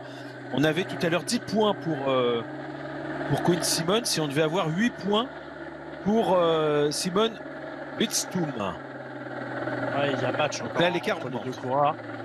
Alors que là, on voit à l'avant du peloton, hein, l'équipe Total Energy Basset, hein, Peter Sagan est distancé. Ouais, l'équipe Total Energy se disait qu'il roule pour Anthony Turgis, alors qu'on a vu un autre coureur, Alexander Christophe aussi, hein, se faire distancer pour l'équipe Intermarché Wanty Gobert, là en même temps que Peter Sagan.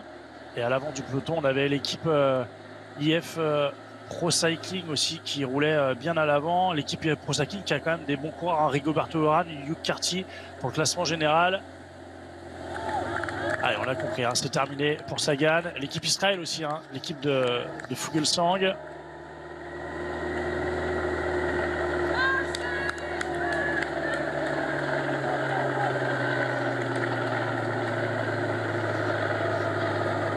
Voilà, l'équipe Bora aussi là-bas sur la gauche. Certainement pour Alexander Vlasov. Voilà, tout le monde est en train de venir se replacer, hein, dans cette ascension. Tout le monde vient bien se repositionner à l'avant. On a en tête, hein, tout ce qui s'est passé tout à l'heure, hein, à la suite de cette ascension. Souvenez-vous, c'est la descente où après on a la traversée de ville et où tout à l'heure il y a eu des cassures. On avait notamment Marc Hirschi, hein, qui avait eu un incident mécanique qui avait mis quasiment 10 km, hein, à rentrer sur le peloton. Alors, on n'y est pas encore parce que cette ascension, cette première des 2 ascensions, la première côte du parcours est assez longue. Elle fait plus de 4 km. Et ça fait bien, je pense que ça fait bien 2 km, hein, qu'on l'a entamé. Mais voilà, oui, mais tout le monde a en tête qu'il faudra basculer bien placé et être bien à l'avant, hein, pour aborder la descente. L'avantage, c'est que les coureurs le savent, hein, puisque et tout le monde sait qu'il y a eu des cassures déjà dans les passages précédents. Donc au niveau des leaders, ils viennent tous se replacer, ce qui est tout à fait logique. On a vu l'ensemble de l'équipe EF venir replacer McNulty, qui lui sort du Giro. C'est Hugh Carty. Hugh Carty, pardon. McNulty, il est chez Oui. UAE. Hugh Carty, qui a été dans le passé le meilleur grimpeur d'ailleurs du Tour de Suisse, il y a 3 ans. Oh bah, c'est une épreuve qu'on commence à bien connaître, hein, sur la chaîne L'équipe, parce que ça fait un paquet d'années qu'on la diffuse et qu'on a le plaisir de la diffuser. Il me semble depuis 2015 au moins. Vous étiez encore coureur, Christophe, à cette époque-là. Effectivement, je me souviens parfaitement de Claire Bricol m'interviewer sur les routes du Tour de Suisse. Non, déjà. Si. Quel souvenir alors. Salut Gabi. Claire. Ah, elle était toute jeune. Mais comme nous, hein, Mais Patrick. elle est encore toute jeune, mais là, c'est vraiment une gamine. Ah, voyons. Et elle te faisait déjà des oh là là? Non, pas encore. Pas encore. Allez, c'est devant, on va se disputer les points. Hein. Ça, bien sûr, c'était prévu entre Simon et Wittstoom. Et comme on l'a vu depuis tout à l'heure, on lance les hostilités de loin. Oui, et on a vu d'ailleurs Wittstoom qui a pris la responsabilité de rouler en tête de cette échappée, parce que ce qu'il voulait, il préfère être battu par Simmons, mais prendre quand même les points qu'il y a encore à prendre au sommet, plutôt que de chercher à s'observer avec son adversaire et de tout perdre au final. Bon, là, ils vont peut-être, je sais pas si... Là, il sera battu. Hein. Ouais. Ça, c'est sûr, il sera battu. Est-ce qu'il va quand même réussir à prendre la deuxième place? Oui. Il ne sera pas rejoint par le peloton avant le stop. Ça va le faire. Voilà.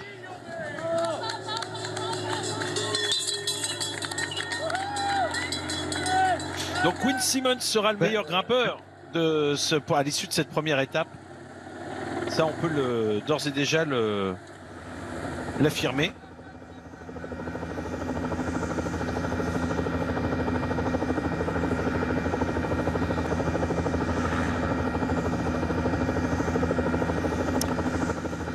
Donc maintenant, eh bien, on va aborder la descente.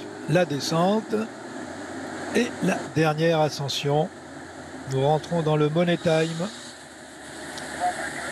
Et Simons, il a laissé partir son ami suisse. D'ailleurs, je pense qu'ils ont passé un deal d'ailleurs au sommet. On va les revoir tous les deux à l'avant, hein, c'est sûr. Hein. Au cours des prochaines étapes, vous voulez dire? Bien sûr. Ouais, c'est sûr. Vu l'étape qu'ils ont fait aujourd'hui, vu la volonté qu'ils avaient pour disputer les points du Grand Prix de la Montagne, je pense qu'on va les revoir tous les deux encore à la bagarre sur les prochaines étapes. Allez, regardez sur cette vue aérienne l'avantage des échappés, très mince évidemment. Le peloton a compris qu'il allait reprendre tous ces derniers coureurs qui sont encore à l'avant. Rui Costa, triple vainqueur de l'épreuve, on vous le rappelle. Problème de dérailleur, j'ai l'impression, pour Rui Costa. Ouais. Oui, il attend sa voiture. Oui, sinon il va pouvoir lui donner du café à moudre. Je sais pas si vous voyez, parce qu'il peut plus redescendre, donc il est sur un tout petit développement. Il était en survélocité là. En survélocité. Effectivement, on insiste en ce qui concerne le Suisse Wittstoom à l'avant de la course.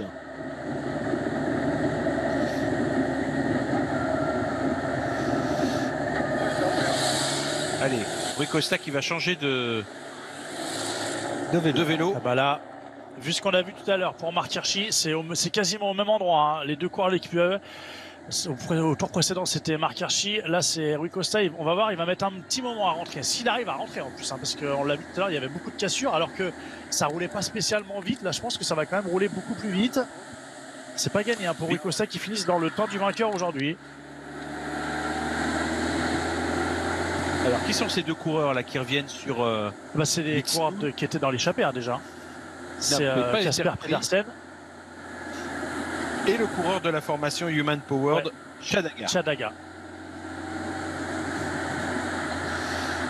Et Simons, il a dit « Je rentre au chaud ». Il a un maillot à défendre sur les prochaines étapes. Ouais. Un maillot de meilleur grimpeur qu'il a déjà porté cette saison, non pas évidemment sur le Tour de Suisse, mais sur Tirreno Adriatico. Meilleur grimpeur de Tirreno Adriatico au printemps.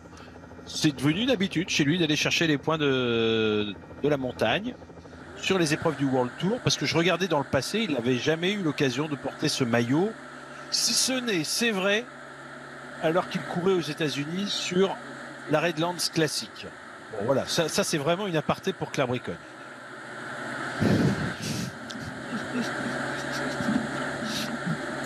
Ça remonte à 2019. Non mais c'est un jeune coureur, Quinn Simmons. Il n'a que 21 ans. Il vient d'avoir 21 ans. À l'époque, il sortait des rangs juniors. Allez. Et regardez, Rui Costa hein, qui se retrouve un peu. Il est même pas trop dans la file des voitures encore. Hein. On le voit, il est un peu derrière. Bon, il va pouvoir bénéficier un peu de l'abri des voitures. On va pas lui faire barrage, mais on a vu tout à l'heure quand même que Hirschi a mis énormément de temps à rentrer. Donc à voir pour Rui Costa.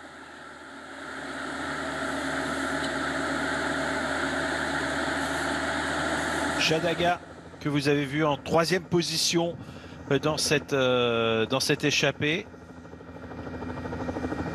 Avec Casper Pedersen également. Chadaga, ancien vainqueur d'étape sur les routes du Giro. C'était à Vérone il y a quelques années. C'était le dernier contre-la-montre disputé sur le Giro cette année-là. Là, ils ont viré plein pot. Hein.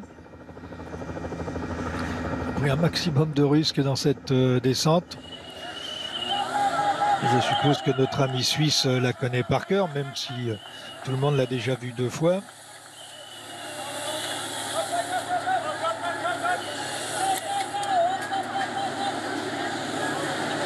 Bah, il n'est pas du coin hein, quand même. Hein. Il est originaire d'Arbon. Arbon, c'est vraiment à l'extrémité de l'extrémité est, de la nord-est de la Suisse.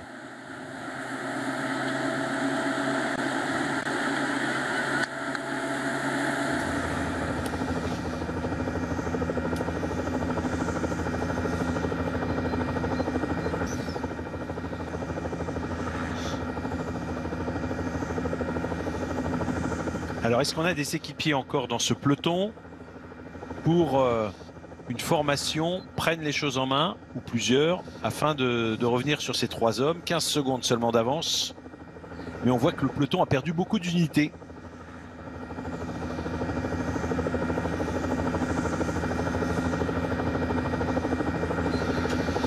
14 secondes exactement.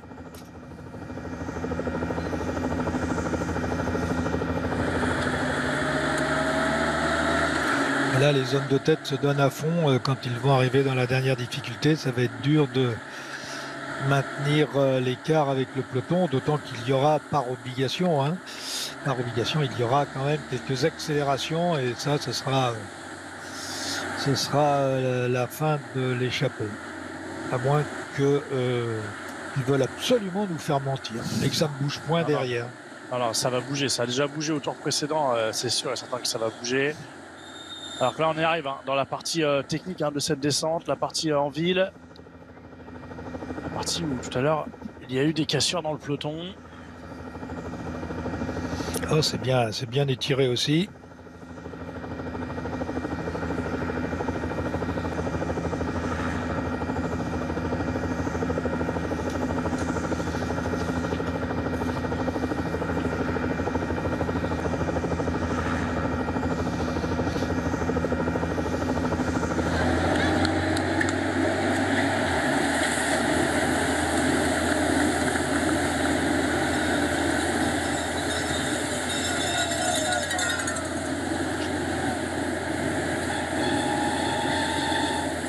Ah, ces freins très silencieux.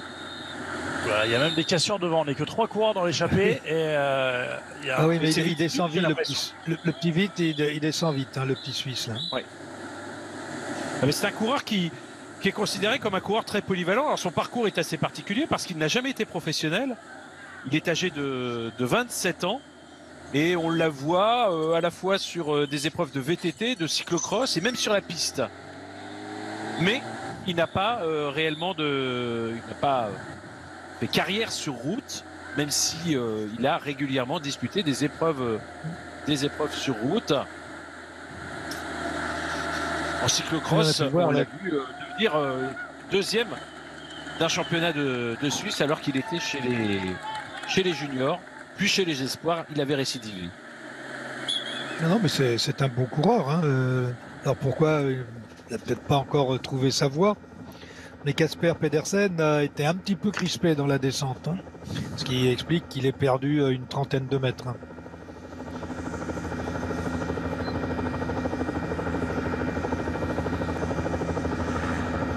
Et l'écart est tout simplement en train de remonter. Je regardais pour ce coureur suisse, c'est vrai que c'est assez particulier parce qu'il a fait des podiums Je voulais parler des podiums en cyclocross, en piste également. Il a été champion de Suisse du scratch et surtout il a été médaillé de bronze au championnat d'Europe sur piste en poursuite par équipe. C'est quand même assez peu banal. Là, on voit la tête du peloton, hein. Notamment Nico Dens là-bas pour l'équipe DSM. On a Michael Charles là, pour l'équipage des Citroën. Regardez, hein, dans le peloton, on a des cassures. Hein. Là, on a un groupe qui est piégé à l'arrière. On a là-bas devant aussi un autre petit groupe. Non, c'est ah si, oui. Le 91, oui. Ouais, exact. À l'arrière, avec ouais. Badilette. Il s'est fait piéger. Effectivement, on était très mal placé hein, pour Thibaut Pinot là dans cette descente. Bon, ça va rentrer. Mais petite frayeur là. Hein. Si Thibaut veut jouer le général.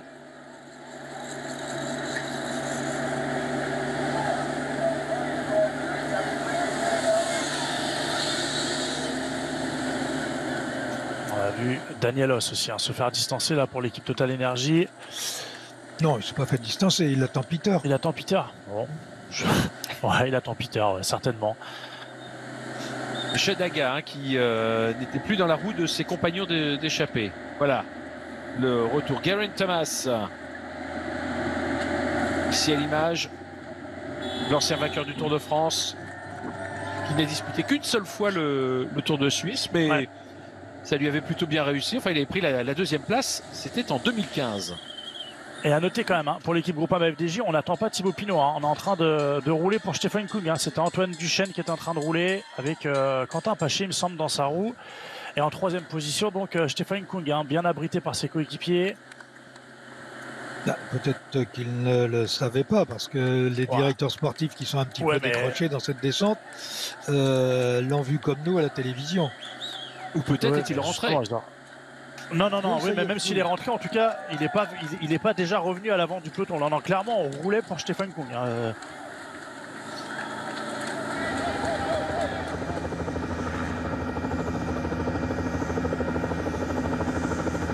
Je suis quand même impressionné, je ne sais pas ce que vous en pensez messieurs, par la résistance de cette échappée, même s'il y a forcément un petit jeu. Enfin, je ne sais pas, je vous pose la question.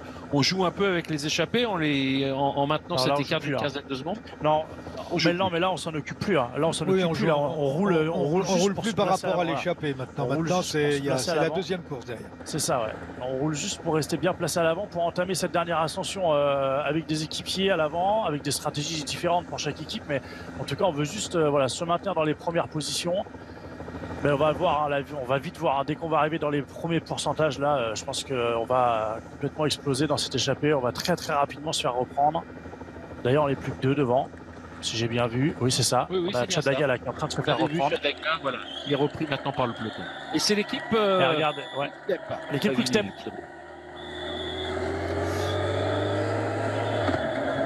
Attention, hein, l'équipe Quick-Step.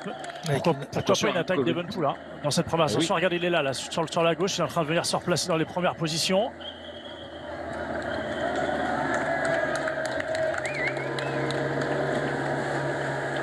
On a vu Geraint Thomas en deuxième position qui la gagne. Geraint Thomas qui a l'air lui aussi de se comporter plutôt en équipier dans ce final. Et on y est maintenant dans cette dernière ascension. Avec les deux rescapés de l'échappée qui vont maintenant se faire reprendre. L'avant-garde du peloton est là, on laisse passer les dernières motos qui étaient encore intercalées. Et il a quand même un sacré tempérament, hein. Il insiste encore. Oui, mais il doit penser qu'il peut peut-être aller chercher les points en haut. Witstoom, vous avez raison. Parce que cette dernière côte n'est pas longue, elle fait 2 km 800 au total. Elle est bien assez longue pour se faire reprendre, Patrick. Non, mais c'est vrai, mais quand même. Oui, c'est pas un petit monstre. Elle va être trop longue pour un certain nombre de coureurs là qui sont complètement pendus en queue de peloton et qui commencent à décrocher. Non, là, je crois que ça va être difficile là quand même. Hein. Mais regardez, il reste plus vous grand ne monde laissez pas dans entretenir le suspense là, c'est dommage. J'avais envie d'y croire. Si, il va y aller. Allez, Patrick, allez. Merci. On prend les paris, il y va. Non, je parie quand même juste là. Hein. Mais il aura la prime de la combativité, c'est bien. Non, il fait une très belle étape. Là, en revanche, je suis pas sûr qu'il termine dans le peloton. Ça, c'est sûr. Oui. Non, mais c'est sûr que non. Ça va bien le lâcher, là, quand même. Ah, faut qu'il trouve Allez, un on va bon se concentrer sur la victoire d'étape.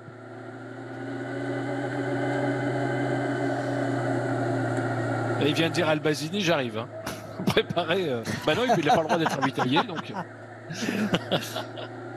Allez, ça attaque Allez, pour l'équipe IF là. Alors, dans cette équipe IF où l'on a Rigoberto Urán comme leader. Bettiol également.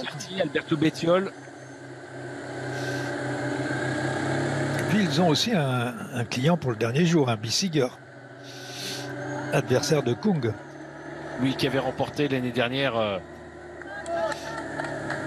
une belle étape.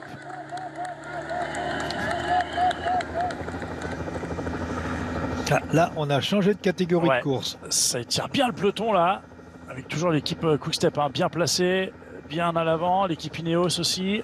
Attention, je crois qu'il y a un coureur de l'équipe UAE là, qui allait contrer, il me semble. Enfin, des coureurs qui se font distancer. Là, José Herrada là, qui est en train de se faire distancer pour l'équipe Cofidis. On arrive dans les pourcentages les plus élevés hein, de cette ascension. Regardez, on le voit bien là, il y a un changement de pente. Et effectivement, ça attaque là pour l'équipe UAE. C'est pas Marc Hirschi.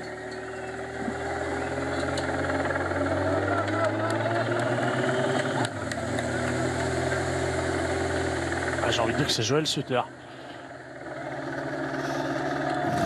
Le Suisse de service.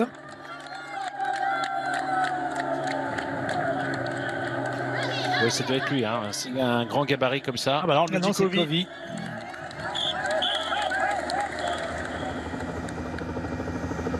Alessandro Covi, qui est l'un des hommes en forme cette saison pour l'équipe UAE.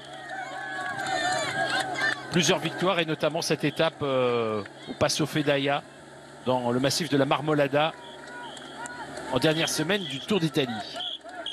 Allez, Bramby a distancé, Sylvain Dillier distancé. Derrière, c'est l'équipe Lotto Soudal hein, qui est en train de faire le travail. Avec, regardez, hein, Stefan Kung là en deuxième position, Marc Hirschi en troisième. Qui a du mal à rester dans la roue. Pozzo Vivo bien placé également. Le petit grimpeur italien qui sort du Giro. Et Stefan Kung qui est venu se placer dans la roue. Alors c'est qui? C'est Andres Krohn qui est en première position là, qui secoue cette tête du peloton. Krohn qui avait remporté Hirschi l'étape qui a du mal à rester dans le sillage. C'est-à-dire qu'il s'est fait un petit footing tout à l'heure pour rentrer. Allez, Stefan Kung qui attaque maintenant. Oui. Ah bon, Stefan Kung qui est vraiment en très grande forme. Hein. Tout à l'heure, je disais qu'on le plaçait, on faisait le travail pour lui au pied. C'est vraiment ça. Regardez, là, il est parti. Hein. Il a fait le trou. Alors, est-ce que Remco Evenepoel, pas en troisième position, va pouvoir réagir? Pour l'instant, c'est pas le cas. Après, c'est encore assez long hein, pour aller au sommet. Il y a encore à peu près 1 kilomètre. Vlasov bien placé également.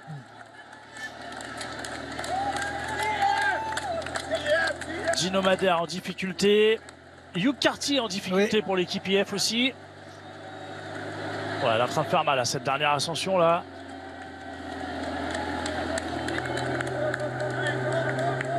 Et encore hein, l'équipe IF. Hein. Coureur qui est revenu là sur l'équipe Groupama. Sur Stefan Kung. Et regardez derrière, il y a Remco Evenepoel qui a bougé. Hein. Remco qui est là en troisième position. Oh, il est revenu facile. Hein. Oula. Très facile, oui, en fait, Evenepoel, Fuglsang derrière. Sepp Kuss aussi qui réagit pour la Jumbo-Visma. Regardez Fuglsang qui attaque. Bon, on est déjà en train de se découvrir hein, au niveau des favoris hein, de ce Tour de Suisse. Et Remco Evenepoel qui va réagir, voilà, et revenir. Il a l'air facile. Hein. Bon, il se promène. Hein. Il a l'air Remco Evenepoel se promène. Regardez. Et là, il part. Avec peut-être Fuglsang. Voilà. Voilà, ça y est, il la met en route. Fuglsang n'a pas l'air mal non plus. Hein. Ces deux-là sont en train, dans les derniers hectomètres, les derniers mètres d'ascension de cette ultime côte, de tenter de sortir. Derrière, on a réagi quand même. Alors, qui tente à l'arrière de revenir? L'équipe Ineos, évidemment, avec Pidcock. C'est Yates. Non, c'est Yates, hein, je crois, hein, Patrick. C'est Adam Yates? Ouais, c'est Adam Yates qui est là. Ouais. C'est pas Pidcock. Il y a Yates. Après, on a Vlasov dans la roue. Et Sepp Kuss, hein, il me semble, le coureur de l'équipe Jumbo-Visma. Oh, Thibaut Pinot distancé. Daniel Felipe Martinez aussi pour l'équipe Ineos distancé. Des surprises hein, quand même. Ah, Oui, c'est des ça. surprises de Vlasov, voir Thibaut pousse, Pinot et de voir Pozzo Dan Vivo. Felipe Martinez en difficulté. Quand même, ça c'était pas prévu. On passe au sommet maintenant. Eh, on a Avec Pozzo Vivo qui est rentré aussi. Ouais, on a Pozzo Vivo. Oh, mais ça va se regarder là, ça va se regarder. Et derrière, on a Kung qui est en train d'essayer de faire le saut. On a aussi Maximilian Charman hein, pour l'équipe Bora. On a 2 coureurs hein, de l'équipe Bora dans ce petit groupe à l'avant. Sepkus pour l'équipe Ouais, Jumbo-Visma. Evenepoel, Yates, Sepkus, Vlasov, Charman, Fuglsang, Pozzo Vivo. Après, Ouais, on a ça encore va un autre coureur rentrer un d'équipe petit peu, Ineos. Ouais, on va avoir une bonne dizaine de coureurs à l'avant. Hein. Allez, presque une vingtaine. Presque. Ouais, il y a eu quand même du ménage. Hein. On disait que ce circuit était difficile et exigeant. Et ben, il y en avait assez. Hein. Il y en avait largement assez. Alors que là, on est un peu plus à l'arrière. Je sais pas à quel échelon de la Oui, course avec on est. Clément Berthet qui ferme la marche ici dans ce groupe. Barre Avec aussi, Félix juste Kroeger. devant. Allez, on passe au sommet pour ce groupe de poursuivants. Mais il y en a un petit peu partout hein, quand Ah, même. mais là, il faut nous montrer la tête ouais, parce que là, ça sert Voilà. à rien. Et on a... Allez, Vlasov. C'est Vlasov là. Ouais, Vlasov en train de rouler devant Fuglsang, Evenepoel, Adam Yates. Il y a une petite vingtaine actuellement. Hein.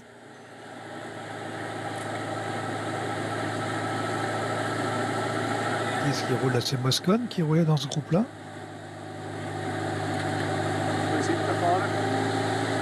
Oui, c'est vrai Voilà, que là, c'est faudrait pas doubler, très hein, intéressant que parce que là, ouais, c'est un non, groupe ça nous sert à rien. Oui, c'est un groupe de lâchés, oui. Avec effectivement Gianni Moscone, avec Ça, le Reichenbach, 27, là. avec Gross Schartner qui ferme la marche, mais c'est pas ça qu'il faut nous montrer. Non, là on aimerait bien voir autre chose. Ah, c'est une surprise de trouver Gross Schartner à ce niveau. À 3 km 300 seulement de l'arrivée en ce qui concerne les hommes de tête. Ce groupe de tête, je vous le rappelle, dans lequel Ils on sont là. retrouve un certain nombre de favoris avec Fuglsang, Evenepoel notamment. Hirschi. On a Higuita aussi là-bas pour l'équipe Bora. Ouais, Fuglsang encore met une bonne Ah ouais, là, là, à 3 km de l'arrivée. Là, il va pas se relever tout de suite tant que c'est pas rentré. Et Hirschi qui s'accroche. Oui, on a Gino Madère hein, qui est juste derrière. Pour la formation On a une petite Bahreïn vingtaine d'hommes, Victorious. Attention, hein. Si on s'entend, si on s'observe devant, ça peut rentrer de l'arrière dans le groupe qui était en poursuite. D'ailleurs, Allez, c'est exactement Kung ce qui se qui en met passe. une. Et attention, Stefan Kung là, ouais, qui est sorti. Bon, Evenepoel, il a réagi Non. tout de suite. Hein. oui, parce qu'il a effectivement Kung a vu immédiatement que ça ne servirait à rien d'emmener Evenepoel. Higuita en troisième force position. Ouais, la force collective quand même de cette équipe Bora hein, avec Higuita, Vlasov, Maximilian Charman aussi. Ils ont 3 coureurs hein, dans ce premier groupe. Ah, il y a eu du ménage aujourd'hui. Hein. Première étape déjà qui donne des enseignements hein, sur la suite de ce Tour de Suisse. Il y a déjà beaucoup de coureurs qui ont perdu hein, le Tour de Suisse aujourd'hui. Et une quinzaine de secondes hein, d'avance sur le groupe en chasse derrière. À 2 km un peu plus de l'arrivée de cette première étape à Kuznart.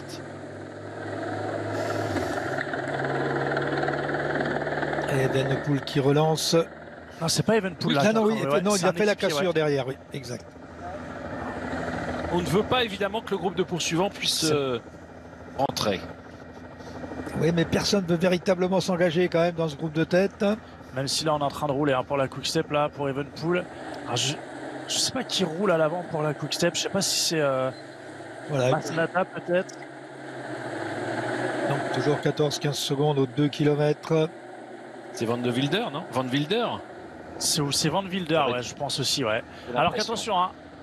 Attaque de Vlasov Il maintenant, Evenepoel qui réagit. Regardez derrière, Stefan Kung maintenant aussi en 3e position qui réagissait. Et bah, dès la première étape, on se découvre hein, pour les leaders de ce Tour de Suisse. Là, le relais là d'Evenepoel, il fait mal à tout le monde. Regardez derrière, Stefan Kung qui s'est écarté, on va partir à 2. Attention, là on est en train d'essayer de réagir hein, pour l'équipe vidéo, c'est Geraint Thomas qui est en train de rouler. Oh, le relais Geraint Thomas qui roule pour là. Adam Yates, effectivement, qui est en 3e position dans ce groupe dans cette poursuite qui s'organise. Si Vlasov roule à bloc aussi, Fuglsang roule à bloc, ça va être dur de rentrer. Evenepoel, lui, il y va. Allez, derrière, il Allez, faut on s'organiser. Hein. On récapitule, on a pour l'instant Vlasov et Evenepoel qui est à la flamme rouge, aux quelques secondes d'avance sur un groupe qui peine un peu à s'entendre avec Jakob Qu'est-ce Fuglsang. qu'ils nous font là? Oh, Voilà, qui fait l'effort, Jakob Fuglsang, pour opérer la jonction. Allez, maintenant c'est Yates qui est en train de finir le travail là. Ça y est, c'est rentré. Alors maintenant ça va se disputer au sprint entre ces coureurs. Ouais, je pense 16 coureurs moi dans ce premier groupe. Allez, une fois de plus, Van Wilder qui va emmener là pour Evenepoel. Attention, on a vu, c'est arrivé en courbe pour le final. On a Guita aussi qui est là, bien placé. oui, c'est peut-être le plus rapide. Alors, est-ce que Evenepoel va remporter cette étape, cette première étape, effectivement, qui se termine dans un instant maintenant sur la ligne d'arrivée? Evenepoel à la lutte avec finalement, c'est Ginomader qui est en train de remonter, qui lève les bras sur la ligne, le coureur de la formation Bahreïn victorieuse, qui a réussi finalement à s'imposer au sprint, alors que derrière, on va perdre du temps, beaucoup de temps pour certains favoris. Eh bien, voilà, finalement, la victoire d'un coureur de la formation Bahreïn victorieuse. Je pense qu'il s'agit de Ginomader, mais ça reste évidemment à confirmer. Ouais. Apparemment, selon le speaker, ce serait Stephen Williams de la formation Bahreïn victorieuse. J'avoue que j'ai pas reconnu quand il a levé les bras, effectivement, ce coureur au passage sur la ligne. C'était un petit peu confus, mais on va avoir la confirmation dans un instant. Alors que le chrono est lancé, que derrière on se bat pour essayer de limiter les dégâts. Mais cela fait déjà maintenant 50 secondes que le vainqueur a franchi la ligne d'arrivée.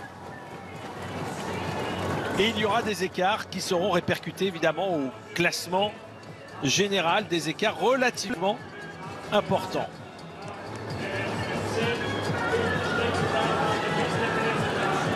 C'est impressionnant quand même, il y en a vraiment partout. Ouais, il y en a de partout. Sur ce circuit-là, ça est vraiment une première étape très exigeante. Et là, on a un groupe encore qui arrive, notamment Hugo Hull dans ce groupe pour l'équipe Israël, première tech. Et effectivement, a priori, c'est bien Stephen Williams qui s'impose. Pour moi, il y a Sharman aussi dans le sprint qui doit faire deuxième. On a vu Krohn aussi de l'équipe Lotto Soudal faire le sprint. Après, c'était quand même assez serré. On a vu que c'était sur la vue de face, hormis le vainqueur. Sinon, après, c'était pas simple de donner l'ordre.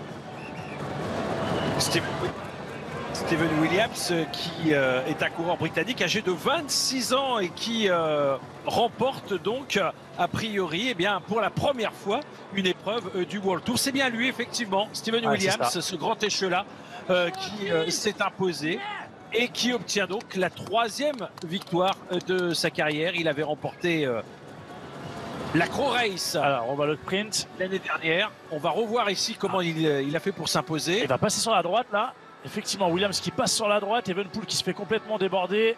Et c'est bien ça. Après, on a Sharman en deuxième position et Krona en troisième position. Et ça doit être Mark Hirschi là sur la droite, là, le coureur de l'équipe UAE qui va chercher la 4e place.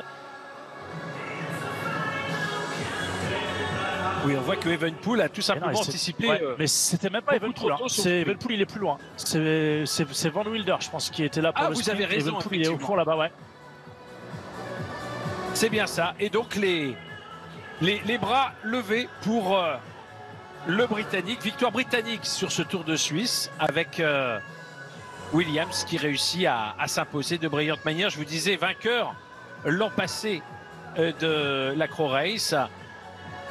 Une épreuve qui se déroule à l'automne. Stephen Williams qui avait réussi à devancer Marcus Holgard sur cette course par étapes. Mais là, il s'agit du niveau supérieur puisqu'on est dans le Tour de Suisse, une épreuve du World Tour. Williams devant Sharman et Krohn. Mark Hirschi, meilleur Suisse, prend la 4e place. À noter que Stefan Küng est également classé dans le top 10, mais que Remco Evenepoel n'a pas finalement disputé ses chances de victoire au cours de cette étape dont le final nous a quand même un peu surpris.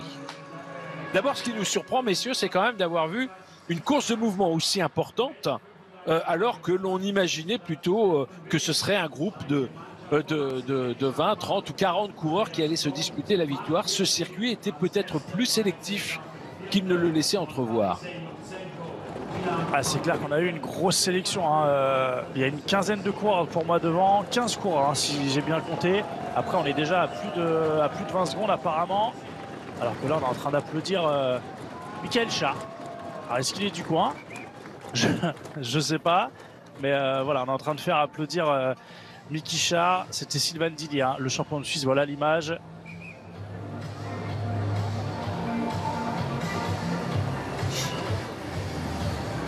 Oui, Michael Char, effectivement, qui est le local de cette étape. Bon, on plaisante entre Suisses et qui peut saluer son public. Et on revient évidemment sur le vainqueur du jour, Steven Williams, qui aura été intraitable dans ce sprint pour s'imposer donc devant ces coureurs qui se sont disputés la victoire.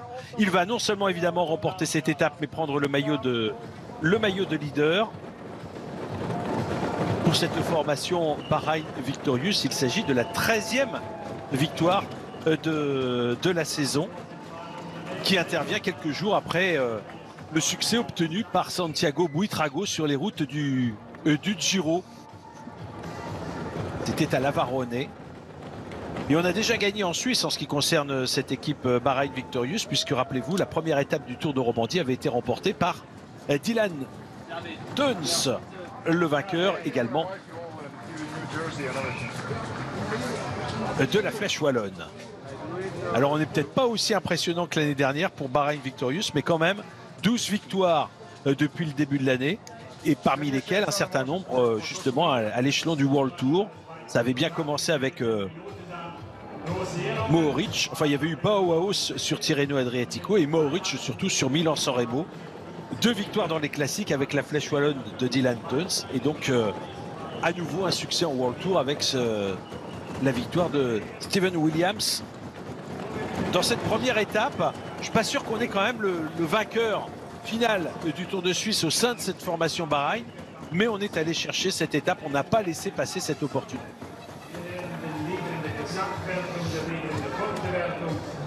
Après, on va s'intéresser au classement général, évidemment, et à ces coureurs qui ont réussi à se détacher, parce qu'il y a quand même un écart assez intéressant par rapport aux adversaires. Est-ce que le vainqueur final du Tour de Suisse figurait dans le groupe de tête aujourd'hui? Ce groupe dont vous voyez ici les principaux coureurs placés dans le top 10. Est-ce que vous pensez que le vainqueur du Tour de Suisse, oui, le vainqueur de cette 85e édition est présent dans ce top 10? Ouais, clairement. Si, je pense. Des coureurs qui ont déjà perdu du temps aujourd'hui, clairement, c'est qu'ils sont un peu juste au niveau de la condition physique. On a vu quand même, en plus, on a vu les principaux favoris, hein, ceux qu'on avait listés pendant l'étape, qui sont fait un peu la guerre là sur le final, notamment Vlasov qu'on a vu très souvent à l'attaque, Evenepoel, on a même vu, on a aperçu un petit peu aussi Yates, Fuglsang, donc voilà des coureurs qui vont être acteurs et qui veulent en découdre hein, pour le classement général sur le 6. Non, clairement, ceux qui ont déjà perdu du temps aujourd'hui, je les vois pas jouer les premiers rôles tout au long de cette semaine. Alors pas dans le top 10 bien sûr, hein, quand je parlais des coureurs qui peuvent jouer la victoire, mais dans les 18 meilleurs coureurs de cette étape qui se sont disputés la victoire et qui terminent dans le même temps, parce que vous avez vu le top 10 avec notamment Mark Hirschi, avec Lutsenko, avec Kung, mais derrière, au-delà du top 10, on a quand même un certain nombre de grands favoris qui étaient cités bien sûr au départ de cette épreuve. Je pense bien sûr à Remco Evenepoel, mais aussi à Adam Yates, à Alexander Vlasov, à Jakob Fuglsang, qui étaient tous présents dans ce groupe qui s'est disputé la victoire. On revoit ici justement la façon avec laquelle ce groupe s'est détaché sur cette accélération de Fuglsang et de Remco Evenepoel. On était dans la dernière ascension. C'est ça, ouais. Ça a été deux des coureurs les plus actifs hein, sur le final, surtout Evenepoel, hein, qu'on voit là ici avec Fuglsang, qu'on va peut-être voir un petit peu plus tard en compagnie de Vlasov, et notamment sur le final, hein, à l'amorce du dernier kilomètre, ils étaient encore 2 à l'avant. Voilà, Evenepoel qui semble très en jambes. Et puis voilà, on revoit le sprint emmené par Van Wilder qui finalement va se faire dépasser sur le final par Kroon, par Stephen Williams et aussi par Maximilian Charman. Alors, ils sont pas 18, très serrés sur le final. Ils sont 15 dans le même temps. Au passage, sur la ligne, je vous redonne les noms et le classement. Stephen Williams devant Max Charman et Andreas Kroon. Mark Hirschi 4e, Alexei Lutsenko 5e, Ilan Van Wilder prend la 6e place, Stefan Kung 7e, Sergio Higuita 8e, Sepp Kuss 9e, Domenico Pozzovivo 10e. Et derrière, on a Adam Yates, Alexander Vlasov, Jakob Fuglsang, Geraint Thomas et Remco Evenepoel. Voilà donc en ce qui concerne les 15 coureurs. 24 secondes séparent ce groupe du groupe des poursuivants, dans lequel on les a vus. Tout à l'heure, il y avait notamment Jenny Moscon et Sébastien Reichenbach.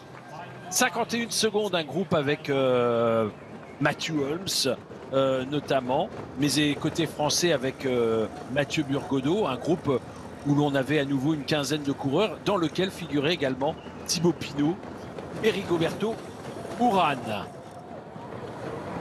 Mais déjà 50 secondes, plus de 50 secondes de retard quand même pour des coureurs aussi importants que Rigoberto Urán. Cyril Guimard, je ne vous ai pas entendu. Pinot, Urán sont donc condamnés à viser désormais les victoires d'étape? Ah oui, il est clair que le vainqueur est dans le premier groupe de tête. Les écarts sont relativement importants. On peut laisser un peu de sursis à Reichenbach et Moscon, mais à partir du moment où vous êtes à 51 secondes, vous n'avez pas pu suivre sur une côte de 2 km, un peu plus de 2 km, c'est pas dans les grands cols que vous pourrez faire la différence. Donc non, visiblement, logiquement, le vainqueur est dans le premier groupe, et ceux qui sont à 51 secondes, ils vont essayer d'aller chercher des étapes. Parmi les battus également, Dan Felipe Martinez de l'équipe Ineos qui termine dans ce groupe à plus de 50 secondes.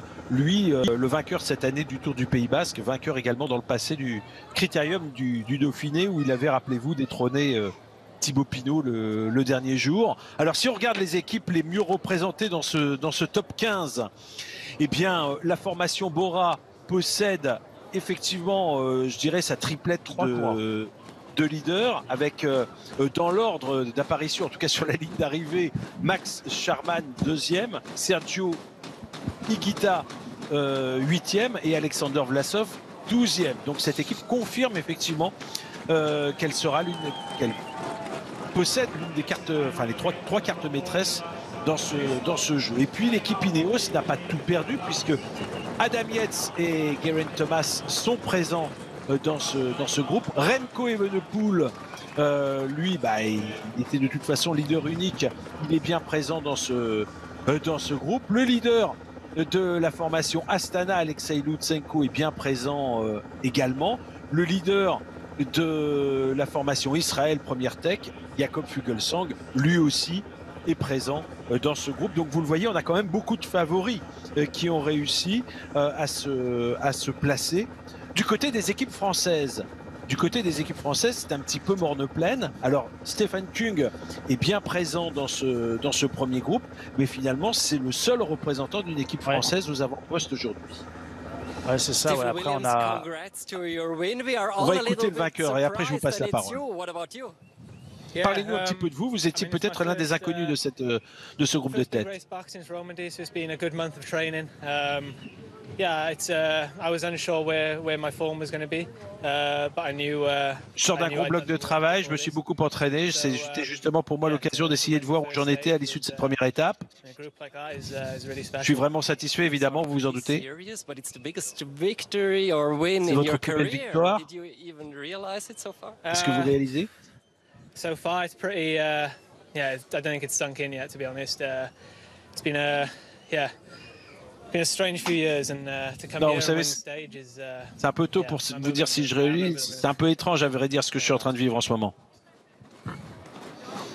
Voilà, vous venez d'entendre le lauréat du jour, Stephen Williams, qui s'est donc imposé, qui apporte à l'équipe Bahreïn Victorious la victoire dans cette première étape du Tour de Suisse. On l'avait vu disputer auparavant d'ailleurs plusieurs courses en Suisse. Il était présent il y a 2 jours sur le Grand Prix de Gippingen, qu'on appelle aussi le Grand Prix du canton d'Argovie. Il avait disputé également le Tour de Romandie. Finalement, on ne le voit qu'en Suisse ces derniers temps. Voilà donc en ce qui concerne ce coureur lauréat aujourd'hui de cette première étape du Tour de Suisse et qui portera le maillot de leader lors de l'étape de demain. Christophe Rivelon, vous vouliez ajouter quelque chose et je vous ai coupé la parole alors que l'on voit les coureurs en terminé, les coureurs attardés dans ce groupe qui... On était en train d'évoquer les équipes françaises. Hein, c'est Peter Sagan, pardon, j'interromps, c'est Peter Sagan qui termine avec un quart d'heure de retard pratiquement. Voilà, Peter Sagan hors jeu hein, au moins pour cette première étape en général, c'est une certitude. Et oui, après, Agder Sprint qui a Clément Berthet, hein, 17e à 34 secondes. Après, un petit peu plus loin, on a l'équipe Cofidis. Non, on a d'abord Mathieu Burgodeau pour l'équipe Total Energy à 1 minute 01, 27e. Et ensuite Rémi Rochas qui sera le premier coureur de l'équipe Cofidis, 29e aussi à 1 minute 01. Donc voilà un peu pour les équipes françaises. Pour l'instant, a priori, seul Stephen Kung hein, est en capacité vraiment de pouvoir rivaliser. Surtout, on l'a vu quand même très en forme. Il a même tenté de sortir sur le final. Donc, Stephen Kung, leader désigné de cette équipe Groupama FDJ, est très en forme actuellement au vu de ce qu'il nous a montré sur cette première étape. Alors justement, ça m'amène à une question supplémentaire pour Cyril. Alors que l'on va voir Stephen Williams monter sur le podium, est-ce que selon vous, Thibaut Pinot s'est relevé parce qu'il n'est pas le leader de cette équipe et qu'il s'économise pour pourquoi pas viser une victoire d'étape, ou est-ce que réellement il a été en difficulté dans le final de cette première journée? J'aimerais bien que ce soit la première résolution qui soit la bonne.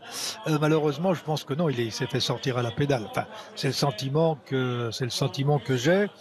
Parce qu'on l'a quand même vu faire un tout petit peu à l'accordéon avant. Quand vous vous relevez, souvent, et d'ailleurs pour d'autres raisons psychologiques, vous montrez bien que vous vous relevez, de façon à ce qu'il n'y ait pas d'ambiguïté. Non, là, en plus, c'était pas un col de 15 bornes, donc s'il avait eu les jambes, il serait accroché pour basculer. Oui, puis si c'était relevé, il aurait fini à plus loin qu'à 1 minute. Le but de se relever, c'est quand même d'aller jouer des victoires d'étape après. En restant pour l'instant à 1 minute au classement général, clairement, on lui laissera aucune marge de manœuvre sur les prochaines étapes. Point commun entre Stephen Williams sur le podium et Geraint Thomas, qui est le Britannique le plus connu sur ce Tour de Suisse. Tous les deux sont gallois d'origine. Stephen Williams qui a rejoint la formation Bahrain Victorious fin 2018 quand il s'était vu proposer un statut de stagiaire. Il a signé dans la foulée son contrat professionnel pour la saison 2019. On l'avait vu en France se révéler puisqu'il avait remporté en 2018 la Ronde de l'Isard, qui est une épreuve de référence du calendrier Espoir. C'est un coureur qui, vous le voyez, n'a pas tardé à confirmer une fois passé professionnel pour sa première année l'an passé. Enfin, c'était pas l'an passé d'ailleurs, sa première année, puisque je viens de vous dire qu'il était passé stagiaire en 2019. Donc en 2020, il avait disputé la Vuelta et son premier succès, il l'avait obtenu donc l'année dernière en s'imposant dans la Crow Race, cette course par étape donc disputée en Croatie.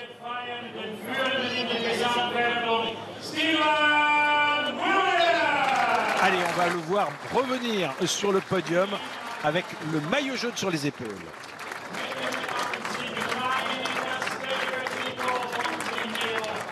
Le leader de ce Tour de Suisse, on verra si son équipe cherche à défendre ce maillot de leader au cours de la deuxième étape de ce Tour de Suisse.